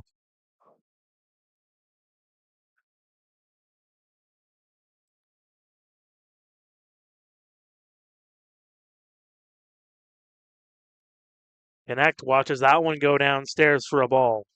Yeah. What's the approach here if you're Marcus Connect? If you're Marcus Connect, you're looking, if I'm Marcus Connect, I'm looking at that giant hole in between first and second there. Misa's got to hold Castaldo on, and that's a big hole. The delivery there. Can't keep it in front of him, and Castaldo will advance over to second base. Yeah, breaking ball that he just didn't finish snapping off there. A little bit inside, pass ball. You don't see that from the Sheriff too often. It's going to stick, isn't it? It is. It is. Marcus Connect dealing with a 2-0 count, and Ibarra and De La Cruz having a quick conversation, trying to make sure all of their stuff is all lined up. I don't want to disrespect anybody because everybody who's playing in this league is better than I am. But if I'm the Panthers here, you got a 2-0 count to Connect. I might put him on here. Salcedo's come in the top of the 6. Again, Salcedo, De La Cruz, former teammates. Mm-hmm. And I might take my chance with Salcedo over Marcus Connect. Well, Connect's got a 3-0 count here, and might be the non-intentional intentional walk, perhaps. It could be. We'll see. The delivery right down Broadway for a strike. Some heat brought there from De La Cruz.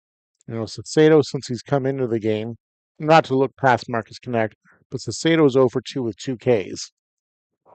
And now David Phillips pointing toward the Toronto dugouts. Yeah, they're getting some warnings now. The Leafs have been a little vocal tonight, to say the least. More conversation happening from that end. Hank Phillips gave him the full warning there. And that's a liner into left field. Circling around second, Castaldo coming in to home plate. He will score 16-14 Maple Leafs. Yeah, the RBI single by Connect there. First get a bat. Mike Setsetto. So Setsetto will come in here for his third plate appearance of the ball game. He has struck out twice already. I bet you when he came in the 6th inning, he didn't think he'd get 3 plate appearances. It doesn't happen often, partner. It doesn't. It does not happen often. We've seen all kinds of things tonight that don't happen very often. And still a lot more to go. De La Cruz looking to get out of this inning as Setsetto will line that one, a deep fly ball to center field, and that is gone. Mike Setsetto make it 18-14 Maple Leafs. That is a 2-run shot to dead center. That ball got out of here in a hurry. If you look at the flag's blowing out to dead straightaway center. I'm not saying that ball was wind aided by any means, because that ball's gone no matter if there's wind or not. But the wind definitely helped that one get out as fast as I'm just glad it didn't hit the center field camera. Yeah, no doubt. Because that went right over it. Number 6, Dan Morrow. What a shot by Mike Salcedo there. That is a key home run at a key time in this sequence. That turns a 1-run ball game. Now it's a 4-run ball game with that 2-run shot. Of course, another run came in to score earlier on this inning. Yeah, the Leafs, they've put on 3 more runs this inning, and fortunately all with 2 outs. Those runs with 2 outs, they're just absolute killers. And now De La Cruz really going into overdrive here on Dan Mara. A couple of quick pitches there, a 1-1 count. I think De La Cruz is a little angry right now. And that pitch misses wildly to the backstop. Overthrew that one just a little bit, hung on to that one just a little bit too long.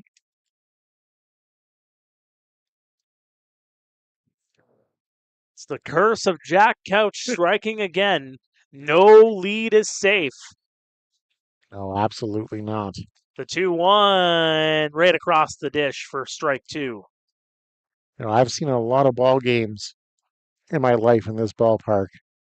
I don't remember the last time I saw an 18-14 affair in the 8th inning. It does not happen often, partner. I feel like I'm repeating myself, but a strikeout of Dan Mara to end the inning. We're heading to the bottom of the 8th as Mara arguing that strike 3 call. Nonetheless, we go to break. It's 18-14, Toronto over Kitchener. This is Kitchener Panthers baseball on YouTube at 98.5 CKWR.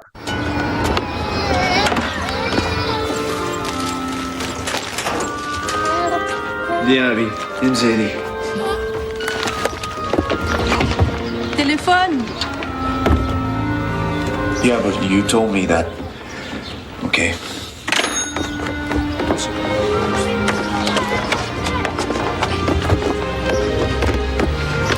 I wanted the day off. I knew they wouldn't leave me alone. But I couldn't let the guys down.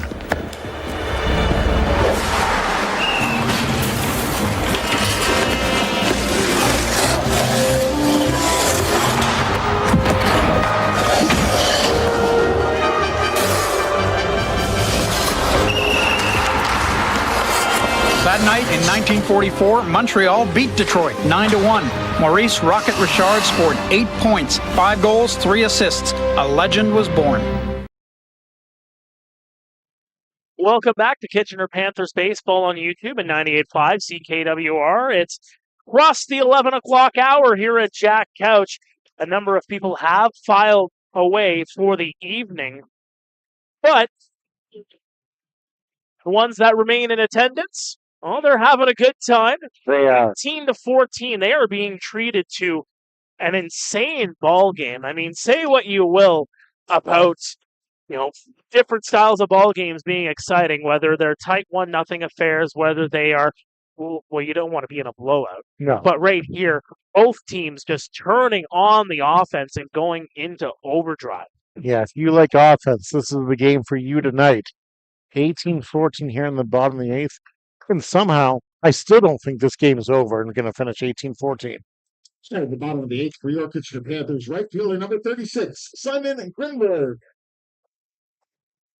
Grinberg has a home run earlier today in the 2nd inning. A strikeout, a pop-up, and 2 pop-ups in his other 3 at-bats, rather.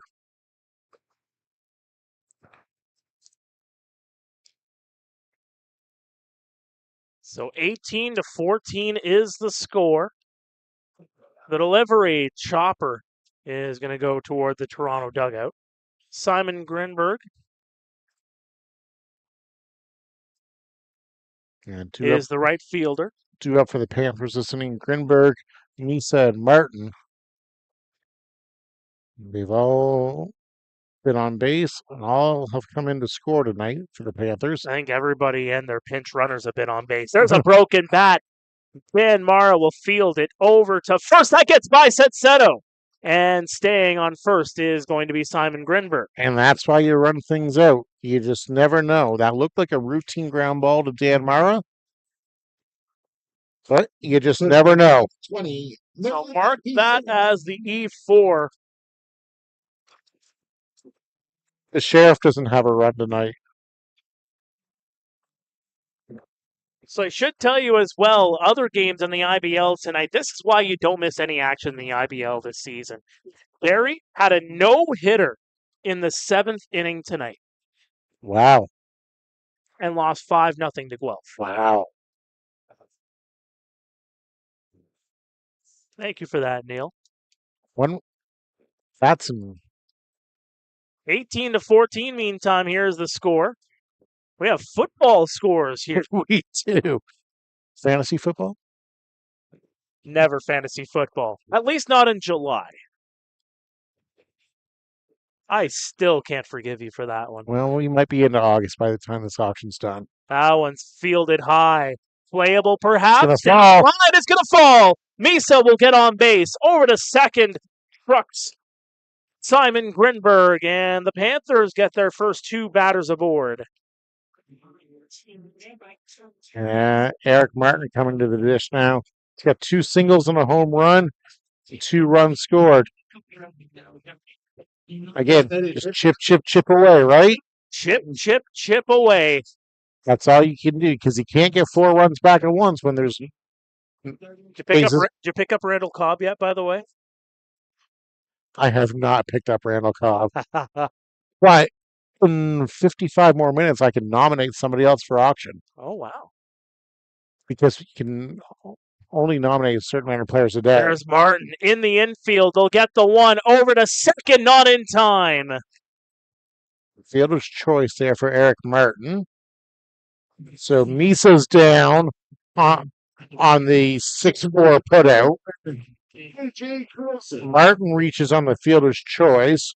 Grinberg goes over to third. So AJ Carosis 0 for 4 tonight, but looking to try to climb back into this one.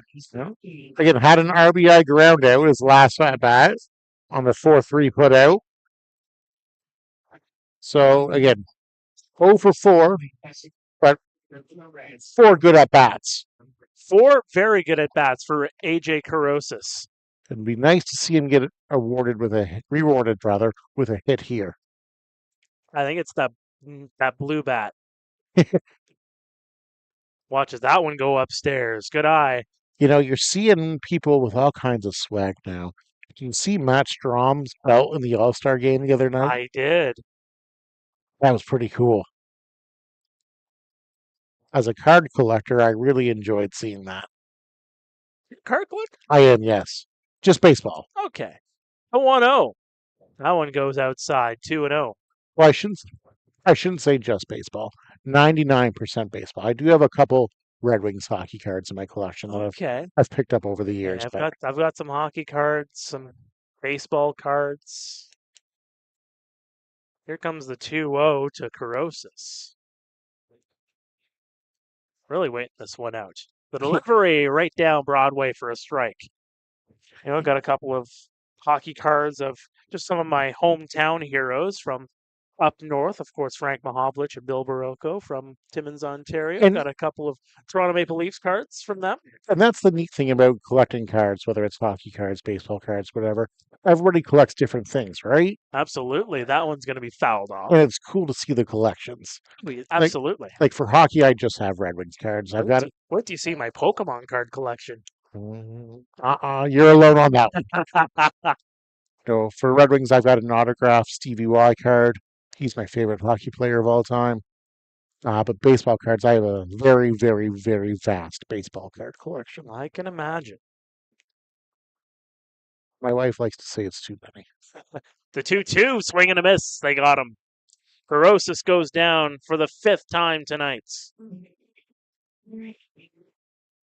Back to the top of the order. This past May, I just acquired a card I'd been looking for years. The Griffey Jr. 89 Upper Deck rookie. You got the Griff. Okay. Shout out to my very good friend Zach Jones for gifting that to me. I can appreciate that. I can respect that. He had it as a kid and knew I was looking for it and surprised me with it. So thank you, Zach. If you're listening, you're probably not listening. Blake Jacklin in the batter's box now. First pitch he sees, he turns on it, puts it foul. Jacklin, a walk and a run scored his last time. He's actually been on base his last 3 times and scored all 3 times. Single in the 4th, single in the 6th, stolen base in the 6th, and a walk in the 7th. He'd love another single right now. He really would love one here. 4-run lead here for the Maple Leafs in the bottom of the 8th. Watches that one go outside. Good eye there by Jacqueline. That didn't miss by much. Yeah, 1-1 count to Blake here. Spencer Ross lurking on deck. Spencer Ross had himself a great night. On base 3 times. Played a really good shortstop tonight, too. Yeah, despite the scoreline, there's been a lot of good defense in this ballgame. The delivery. That one's put up high, deep to center field. It's going back, and it is going to go against the fence, or is it gone? Where's the signal? There hasn't been a signal. No signal as of yet. But Jacqueline's trotting like it's gone. It is gone. Jacqueline, a 3-run home run. Make it 18-17. I believe we're in store for a rouge, perhaps? We may be. And now a conversation's happening out in deep center field. I think they're seeing if he's hurt.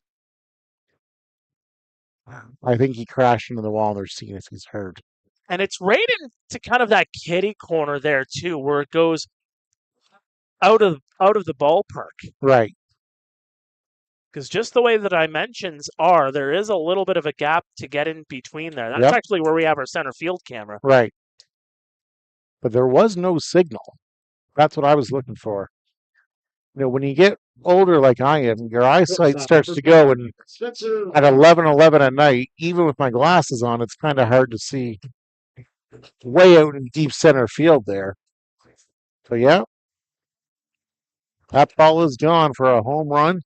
18-17. Leafs lead here. Bottom 7th, 2 out. Wow.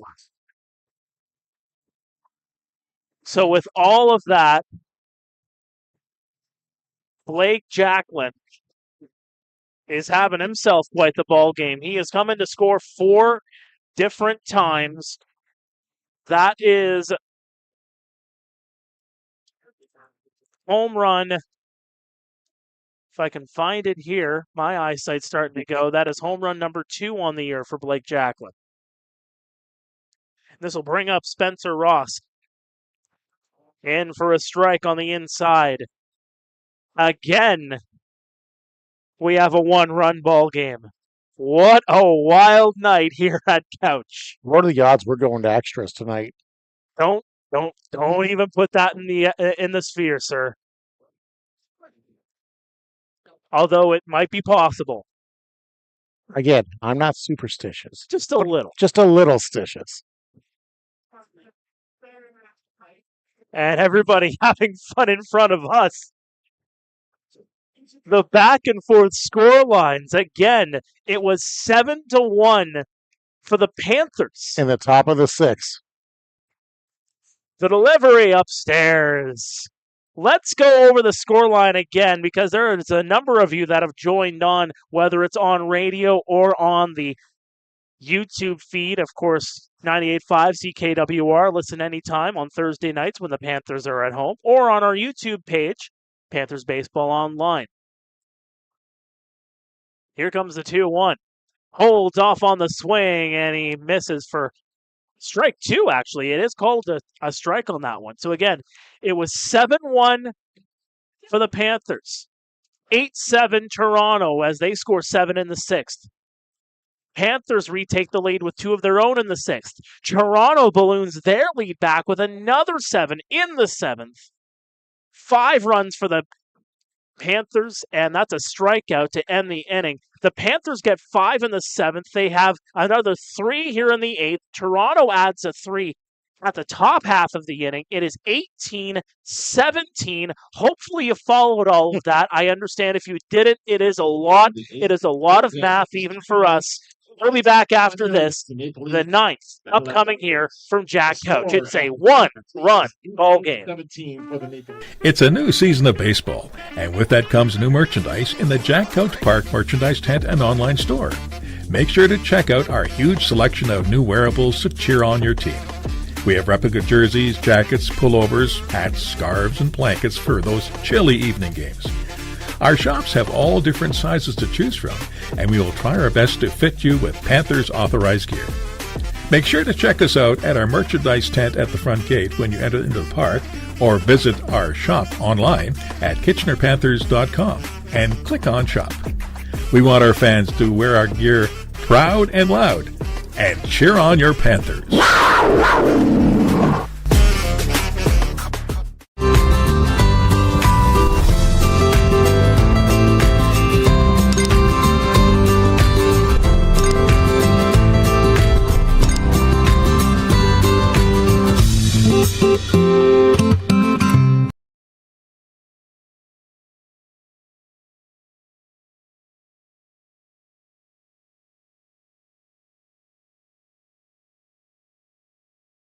18-17 is the score. Top of the ninth we go. Here from Jack Couch. Welcome back. Glad you're staying along. Glad for many of you that have joined in on the YouTube feed or on 98.5 CKWR. Oh my goodness, what a ball game we have had here. If you are a fan of offense, you have come to the right place. Toronto 18, Kitchener 17. It feels like week 6 in the NFL. It does. And we have a new pitcher into the ball game here for the Kitchener Panthers. It is Brett Reed. Yeah, Brett Reed, his job here is to just keep this as a one-run game. We said that in the last two. I did. Well, it's been a lot of people's jobs that haven't unfortunately worked out for the Panthers.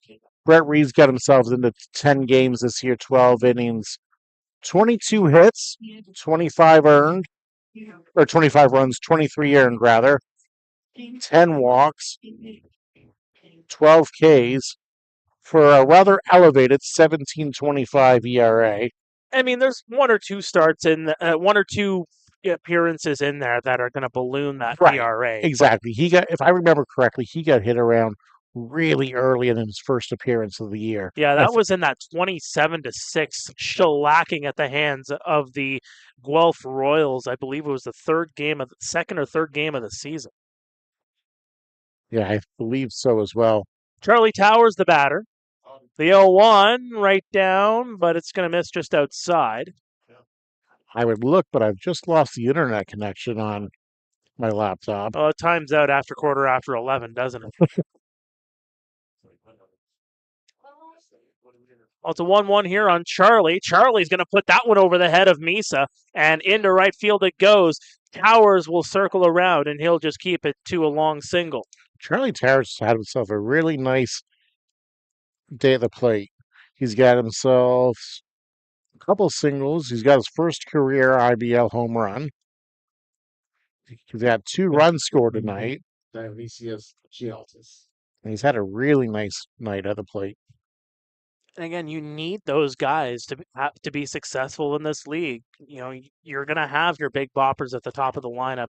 Vinicio starting to come around. Castaldo, Salazzo, Connect, they're going to do their thing night after night. Yep. But you need guys like Charlie Towers, Dan Mara being in the 7 spot here for the Toronto Maple Leafs as well.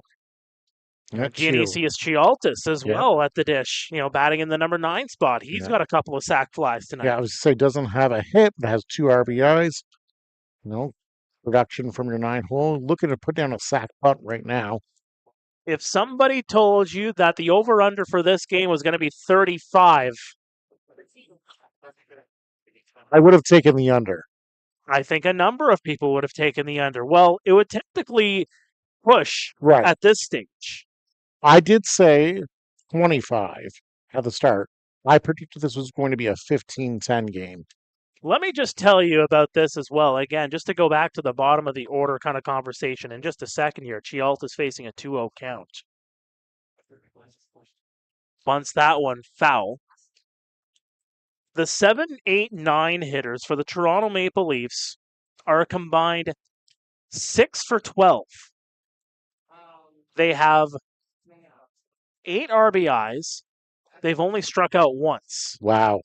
That is Dan Mara, Charlie Towers, Dionysius Chialtis. That's your 7, 8, 9 hitters. And Mara struck out looking his last at bat in the 8th. Yeah, and that's where you get the K. Right. The delivery, Chialtas holds off, and the fans not too thrilled with that one. It's a 3-1 count. For the Kitchener Panthers, they have a lot of the bulk of their scoring at the top of the lineup, but still, Nolan Misa, Eric Martin, AJ Karosis, 6 for 15 on the night, 3 RBI, pair of strikeouts. And Karos has seen all those pitches. Yes, he has. I mean, those, again, he's 0 for 5 here tonight. That doesn't tell the whole That story. does not tell the whole story at all.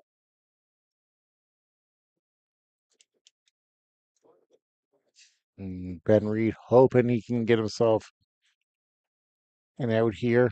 Keep this an 18-17 game. Chialtas holds off, and that's a strike. He's going to go back into the batter's box. He thought that was ball 4 all day long. So now Gonzalez drops back to the infield dirt because the bunt's going to be off with 2 strikes here. Or likely will be off. Shouldn't say will be. Likely will be off. And now someone has just been thrown out. And I think it's Angel Castro who was still in the dugout for the Maple Leafs. He started this game. A warning was given earlier on tonight by David Phillips after he was taken out of the ball game amid his conversation with Raul Gonzalez after he hit him in the side. And Angel Castro is getting thrown out here. And you can hear the fans here giving him the old na hey, hey, hey, goodbye chant here at Jack Couch. You knew it was coming. Yep. David Phillips gave the warnings, and he is just still hanging out amid the crowd here, and he's just going to walk off. But there's your ejection. Just when you thought you saw everything in this ball game, we had a near ejection of Castro earlier on tonight. Yep. Perhaps even if Gonzalez, if things got a little bit extra heated, but thankfully it did not. Thankfully. But there's your ejection. Yeah, you just had to feel that one was coming tonight. Again, Castro probably should have just kept his comments to himself. And Chialtas is going to walk that pitch outside, ball 4. But it's not going to affect anything in his outcome because he's already been removed from the game as the starting pitcher. Of course, Castro going 5 2/3, 11 hits, 9 runs, all of them earned, struck out 6, walked 1. He faced 20 batters. The 20th batter was Raul Gonzalez. He clocked him in the side. From what we thought here in the broadcast booth, I still think it was unintentional. Same. But things just get heated. Gonzalez came out to go talk to him immediately after. But runners now on first and second, and Jose Vinicio will come in. He's got a triple shy of the cycle going here. So now we're officially on cycle watch. Yes, we are. Just, again, you thought you saw everything. That's right. I don't want to see a cycle tonight. I mean, Panthers fans don't want to see it either. No. But Jose Vinicio would love to just squeak. No, he's not even thinking about that. He's going to bunt this one down. Down the line. Yep, it'll go foul indeed. It will. That's a good play there by the sheriff. Just keeping an eye. Yep. Keeping watch. Yep. I'll let that ball roll foul because with Vinicio's trying to sacrifice there, but that was in a really good spot. And this really goes to show just the unselfish play of Jose Vinicio. You know that he would love to finish a cycle here, but he is just all about the team game and showing bunt the entire way. Just trying to play the team game rather than playing individualistic. This is going to drop down into the infield, over to first in time, and they will get the out to advance the runners. That's a good bunt. That's a sack bunt. 5-4 on the putout if you're scoring at home. Do people score at home, do you think? Think so. Infielder number 8, Ryan Dos Santos. So runners now on second and third for Ryan Dos Santos. Towers moves over to third. Chialtas moves over to second. Panthers bringing the infield in here. Try to cut down a potential run at the plate.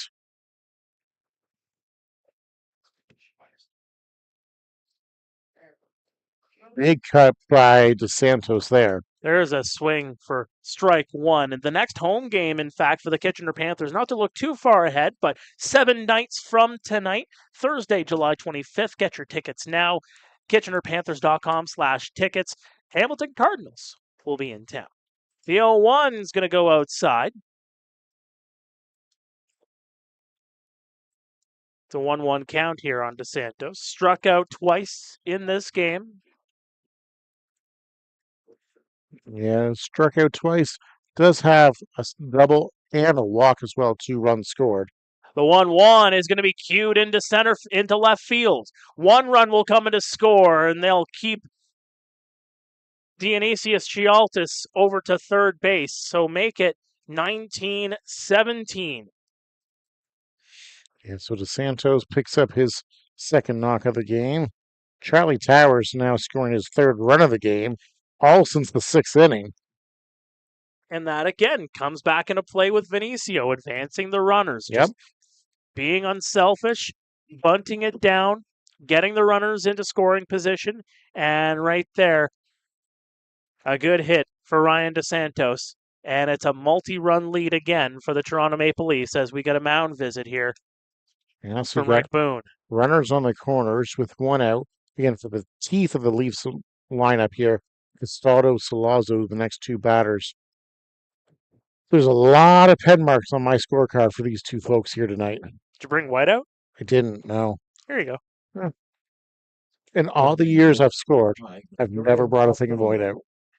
It does come in handy at times. I'm not saying you made any errors in there, but just in case you go over a couple of lines there or you want to erase a little bit of extra space for yourself, because we could be in for a long one. We could be. Jordan Castaldo walked twice, singled as well. Those are just his last 3 at-bats. And he's going to put that one right to Misa. Over to second.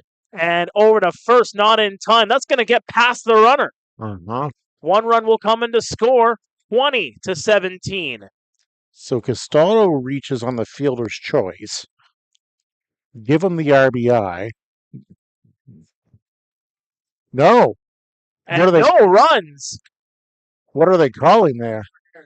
They're calling interference. So interference is the call over at first, I do believe. Or no, second base runner. Oh, they're calling on the slide. All right, the slide, the interference. So they're not going to get a run. Remains 19-17. Yep. Hold it, folks. Bottom of the 9th. Coming here from Jack Couch. It is a 2-run ball game. The Maple Leafs 19, the Panthers 17. We'll be back after this. A wild finish upcoming here at Jack Couch. Our grandfather started this business in 1925, immigrant who came to Canada with nothing, building up his first store. My father took over the business in 1970. After he retired, my brother and I expanded it to additional markets. We have memories of being kids playing in the Teppermans of 1975 and 1976.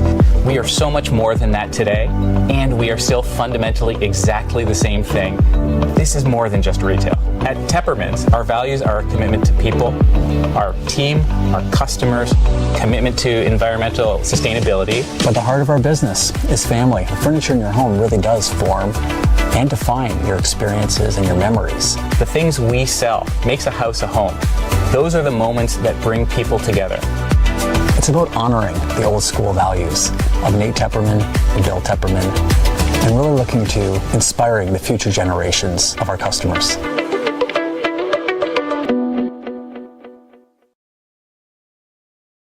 Welcome back to Jack Couch. Toronto Maple Leafs 19, the Kitchener Panthers 17. Bottom of the 9th. And it is the heart of the order for the Kitchener Panthers to try and tie this one back up. Raul Gonzalez, Junior Ibarra, Tyler Henriquez due up here for the Kitchener Panthers. What a game this has been, folks. Just to recap, it was 7-1 Panthers heading into the 6th. Toronto put 7 spots on the board in both the 6th and the 7th inning. Kitchener, a 2-spot and a 5-spot in the 6th in the 7th. It was 15-9 at one point. So the Maple Leafs actually turning the tables on the Panthers at one point. They trade 3 runs apiece in the 8th, and the Toronto Maple Leafs up by a 2-point conversion as we head to the bottom of the 9th. And I mean, the Panthers have their players scheduled up that they want. Gonzalez has been on base all 5 times tonight. 4 for 4 with a hit by a pitch. He's got a home run as well. Junior's been on base 1, 2, 3, 4, 3 times. Enriquez has a home run tonight as well. So Panthers definitely have the right players up to bat here to try to get themselves tied here. Facing a 2-run deficit. As Mark said, a 2-point convert. Now, do you run it in or do you try to throw it? Oh, take that action all day, boss. And Gonzalez is going to take all the way there for strike 1.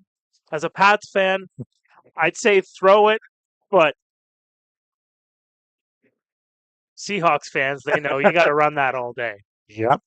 Here comes the 0-1. Swing and a miss. That might have been the worst call in Super Bowl history. I mean, I was happy with it. Right. I don't like either team. Well, I don't have anything against either team. So as a neutral. So you weren't a Patriots hater back in the day? No. Okay. I can appreciate that. I didn't like them, but I wasn't a hater. I respected them. All right.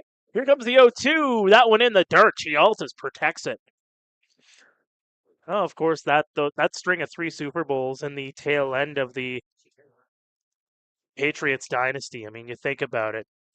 Win over the Seahawks on the Malcolm Butler interception at the goal line. Yep. The greatest Super Bowl game ever played against Atlanta, 28-3. Sorry, Falcons fans. Well, I wanted to be the one to see 28-3. And that's going to be fouled off.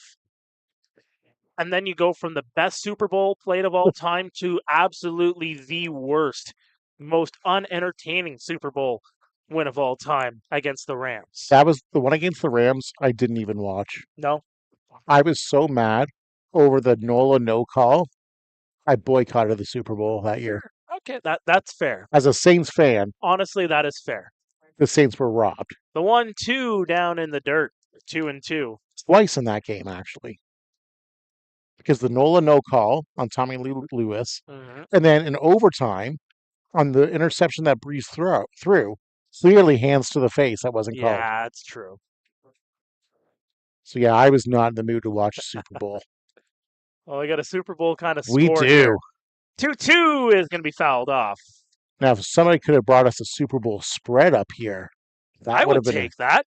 Give me some nachos. That's right. Some nachos, maybe some pizza, some wings, some dip. I would take that all day. Same here. Got maybe some honey garlic, maybe some medium, some hot. Yeah. Some Frank's Red Hot. Gonzalez would take a single all day here. Absolutely. Here's the 2-2 coming up here from Valdez. That one, strike 3 on the outside edge. Gonzalez not arguing it. He'll just step back into the dugout. 1 away here in the 9th. That's your number 28. Junior All right. You guys have been active in the chat. We do thank you for doing so. We'll ask you this. What's on your Super Bowl spread?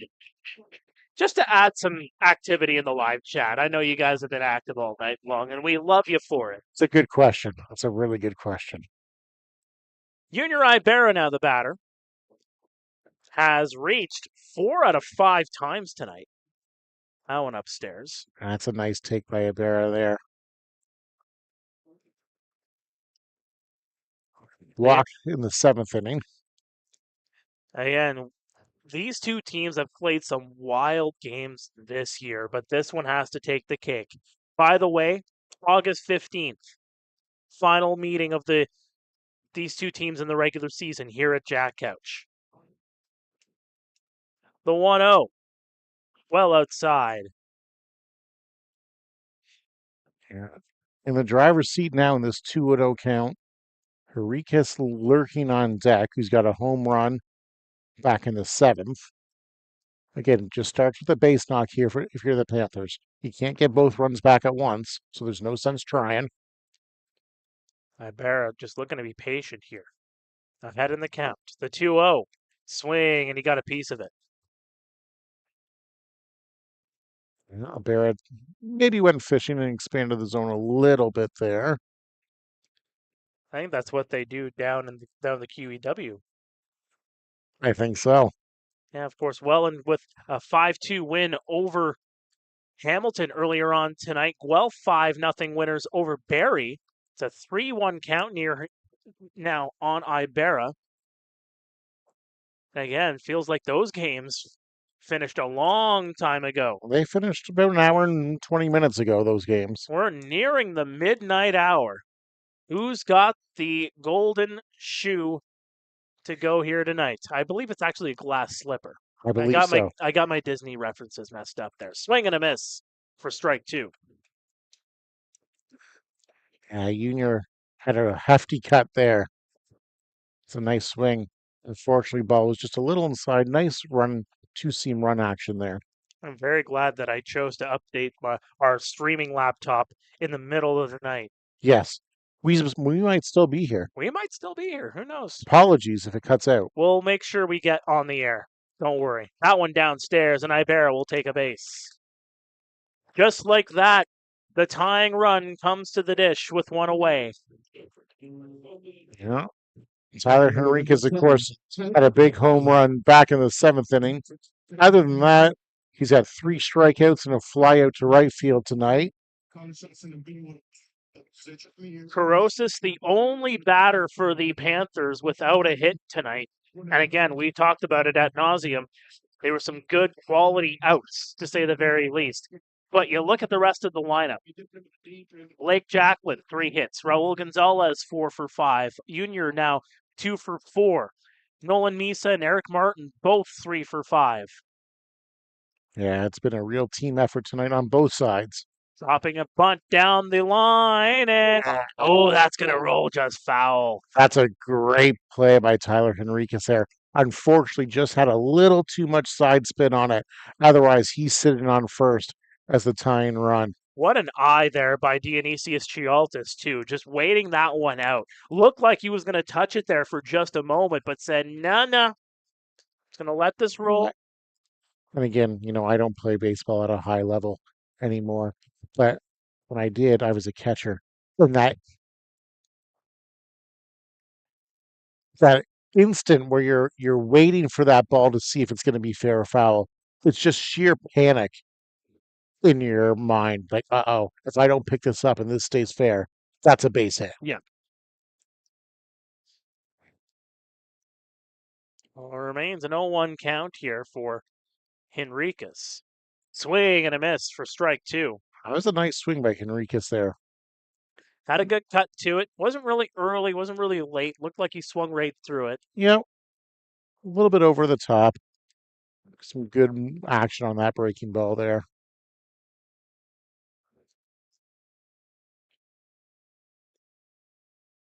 Now it's an 0-2 count. Valdez would love a strike here. Swing, and he got a piece of it. Yeah, stays alive. Again, just joining us, 19-17 is the score here in the bottom of the 9th. There is a runner on first. Tyler Henriquez represents the tying run for the Panthers as they trail the Maple Leafs in this one. What a back and forth game we've had here. Everybody getting the treat. The 0-2, swing and a miss. They got him. And now the Panthers are down to their final outs. That's Simon Grinberg, who's had 1 hit tonight, which was a big fly, being the home run in the 2nd inning. Did reach base in the 8th inning on an error by the second baseman, Mara. So he's come around to score twice today, hitting .225 coming into tonight's ball game. Again, you don't need a home run. It'd be nice, but you just want to keep the line going here if you're Grinberg. Grinberg could get some heroics in the bat there. See what he can do. Delivery holds off, and that's actually going to paint the inside for strike 1. I didn't love the call there. It was Grinberg, but again, he's going to regroup here. Nolan Misa on deck if it gets to him. Julian Valdez putting in a good effort here. That one downstairs. Good protection by Chialtis. And a 1-1 count. Valdez there. What's he working on? He's got 2 innings.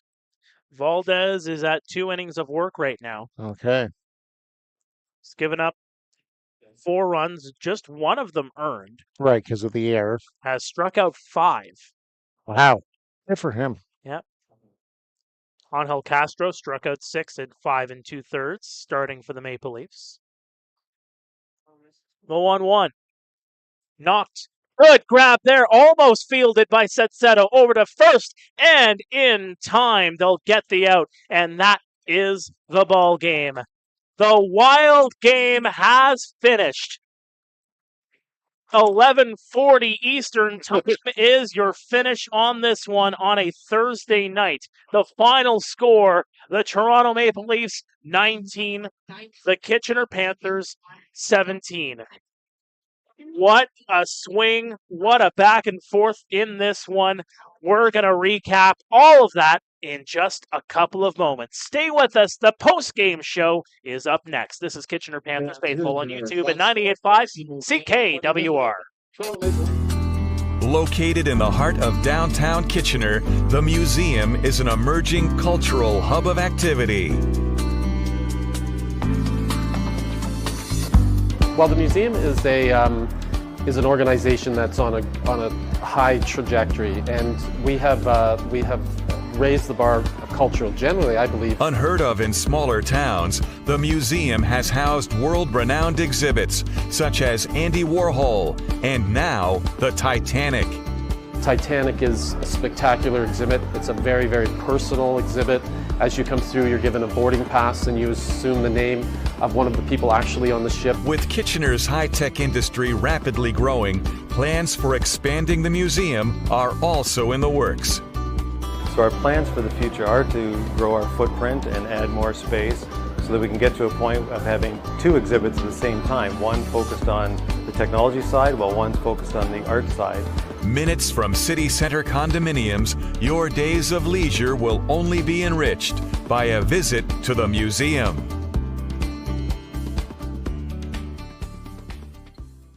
At Enterprise, we're a committed team, helping you get to what matters most. Getting you there begins with our employees, who are motivated to make a difference for you every day. Connecting you to all the places you love. Enterprise.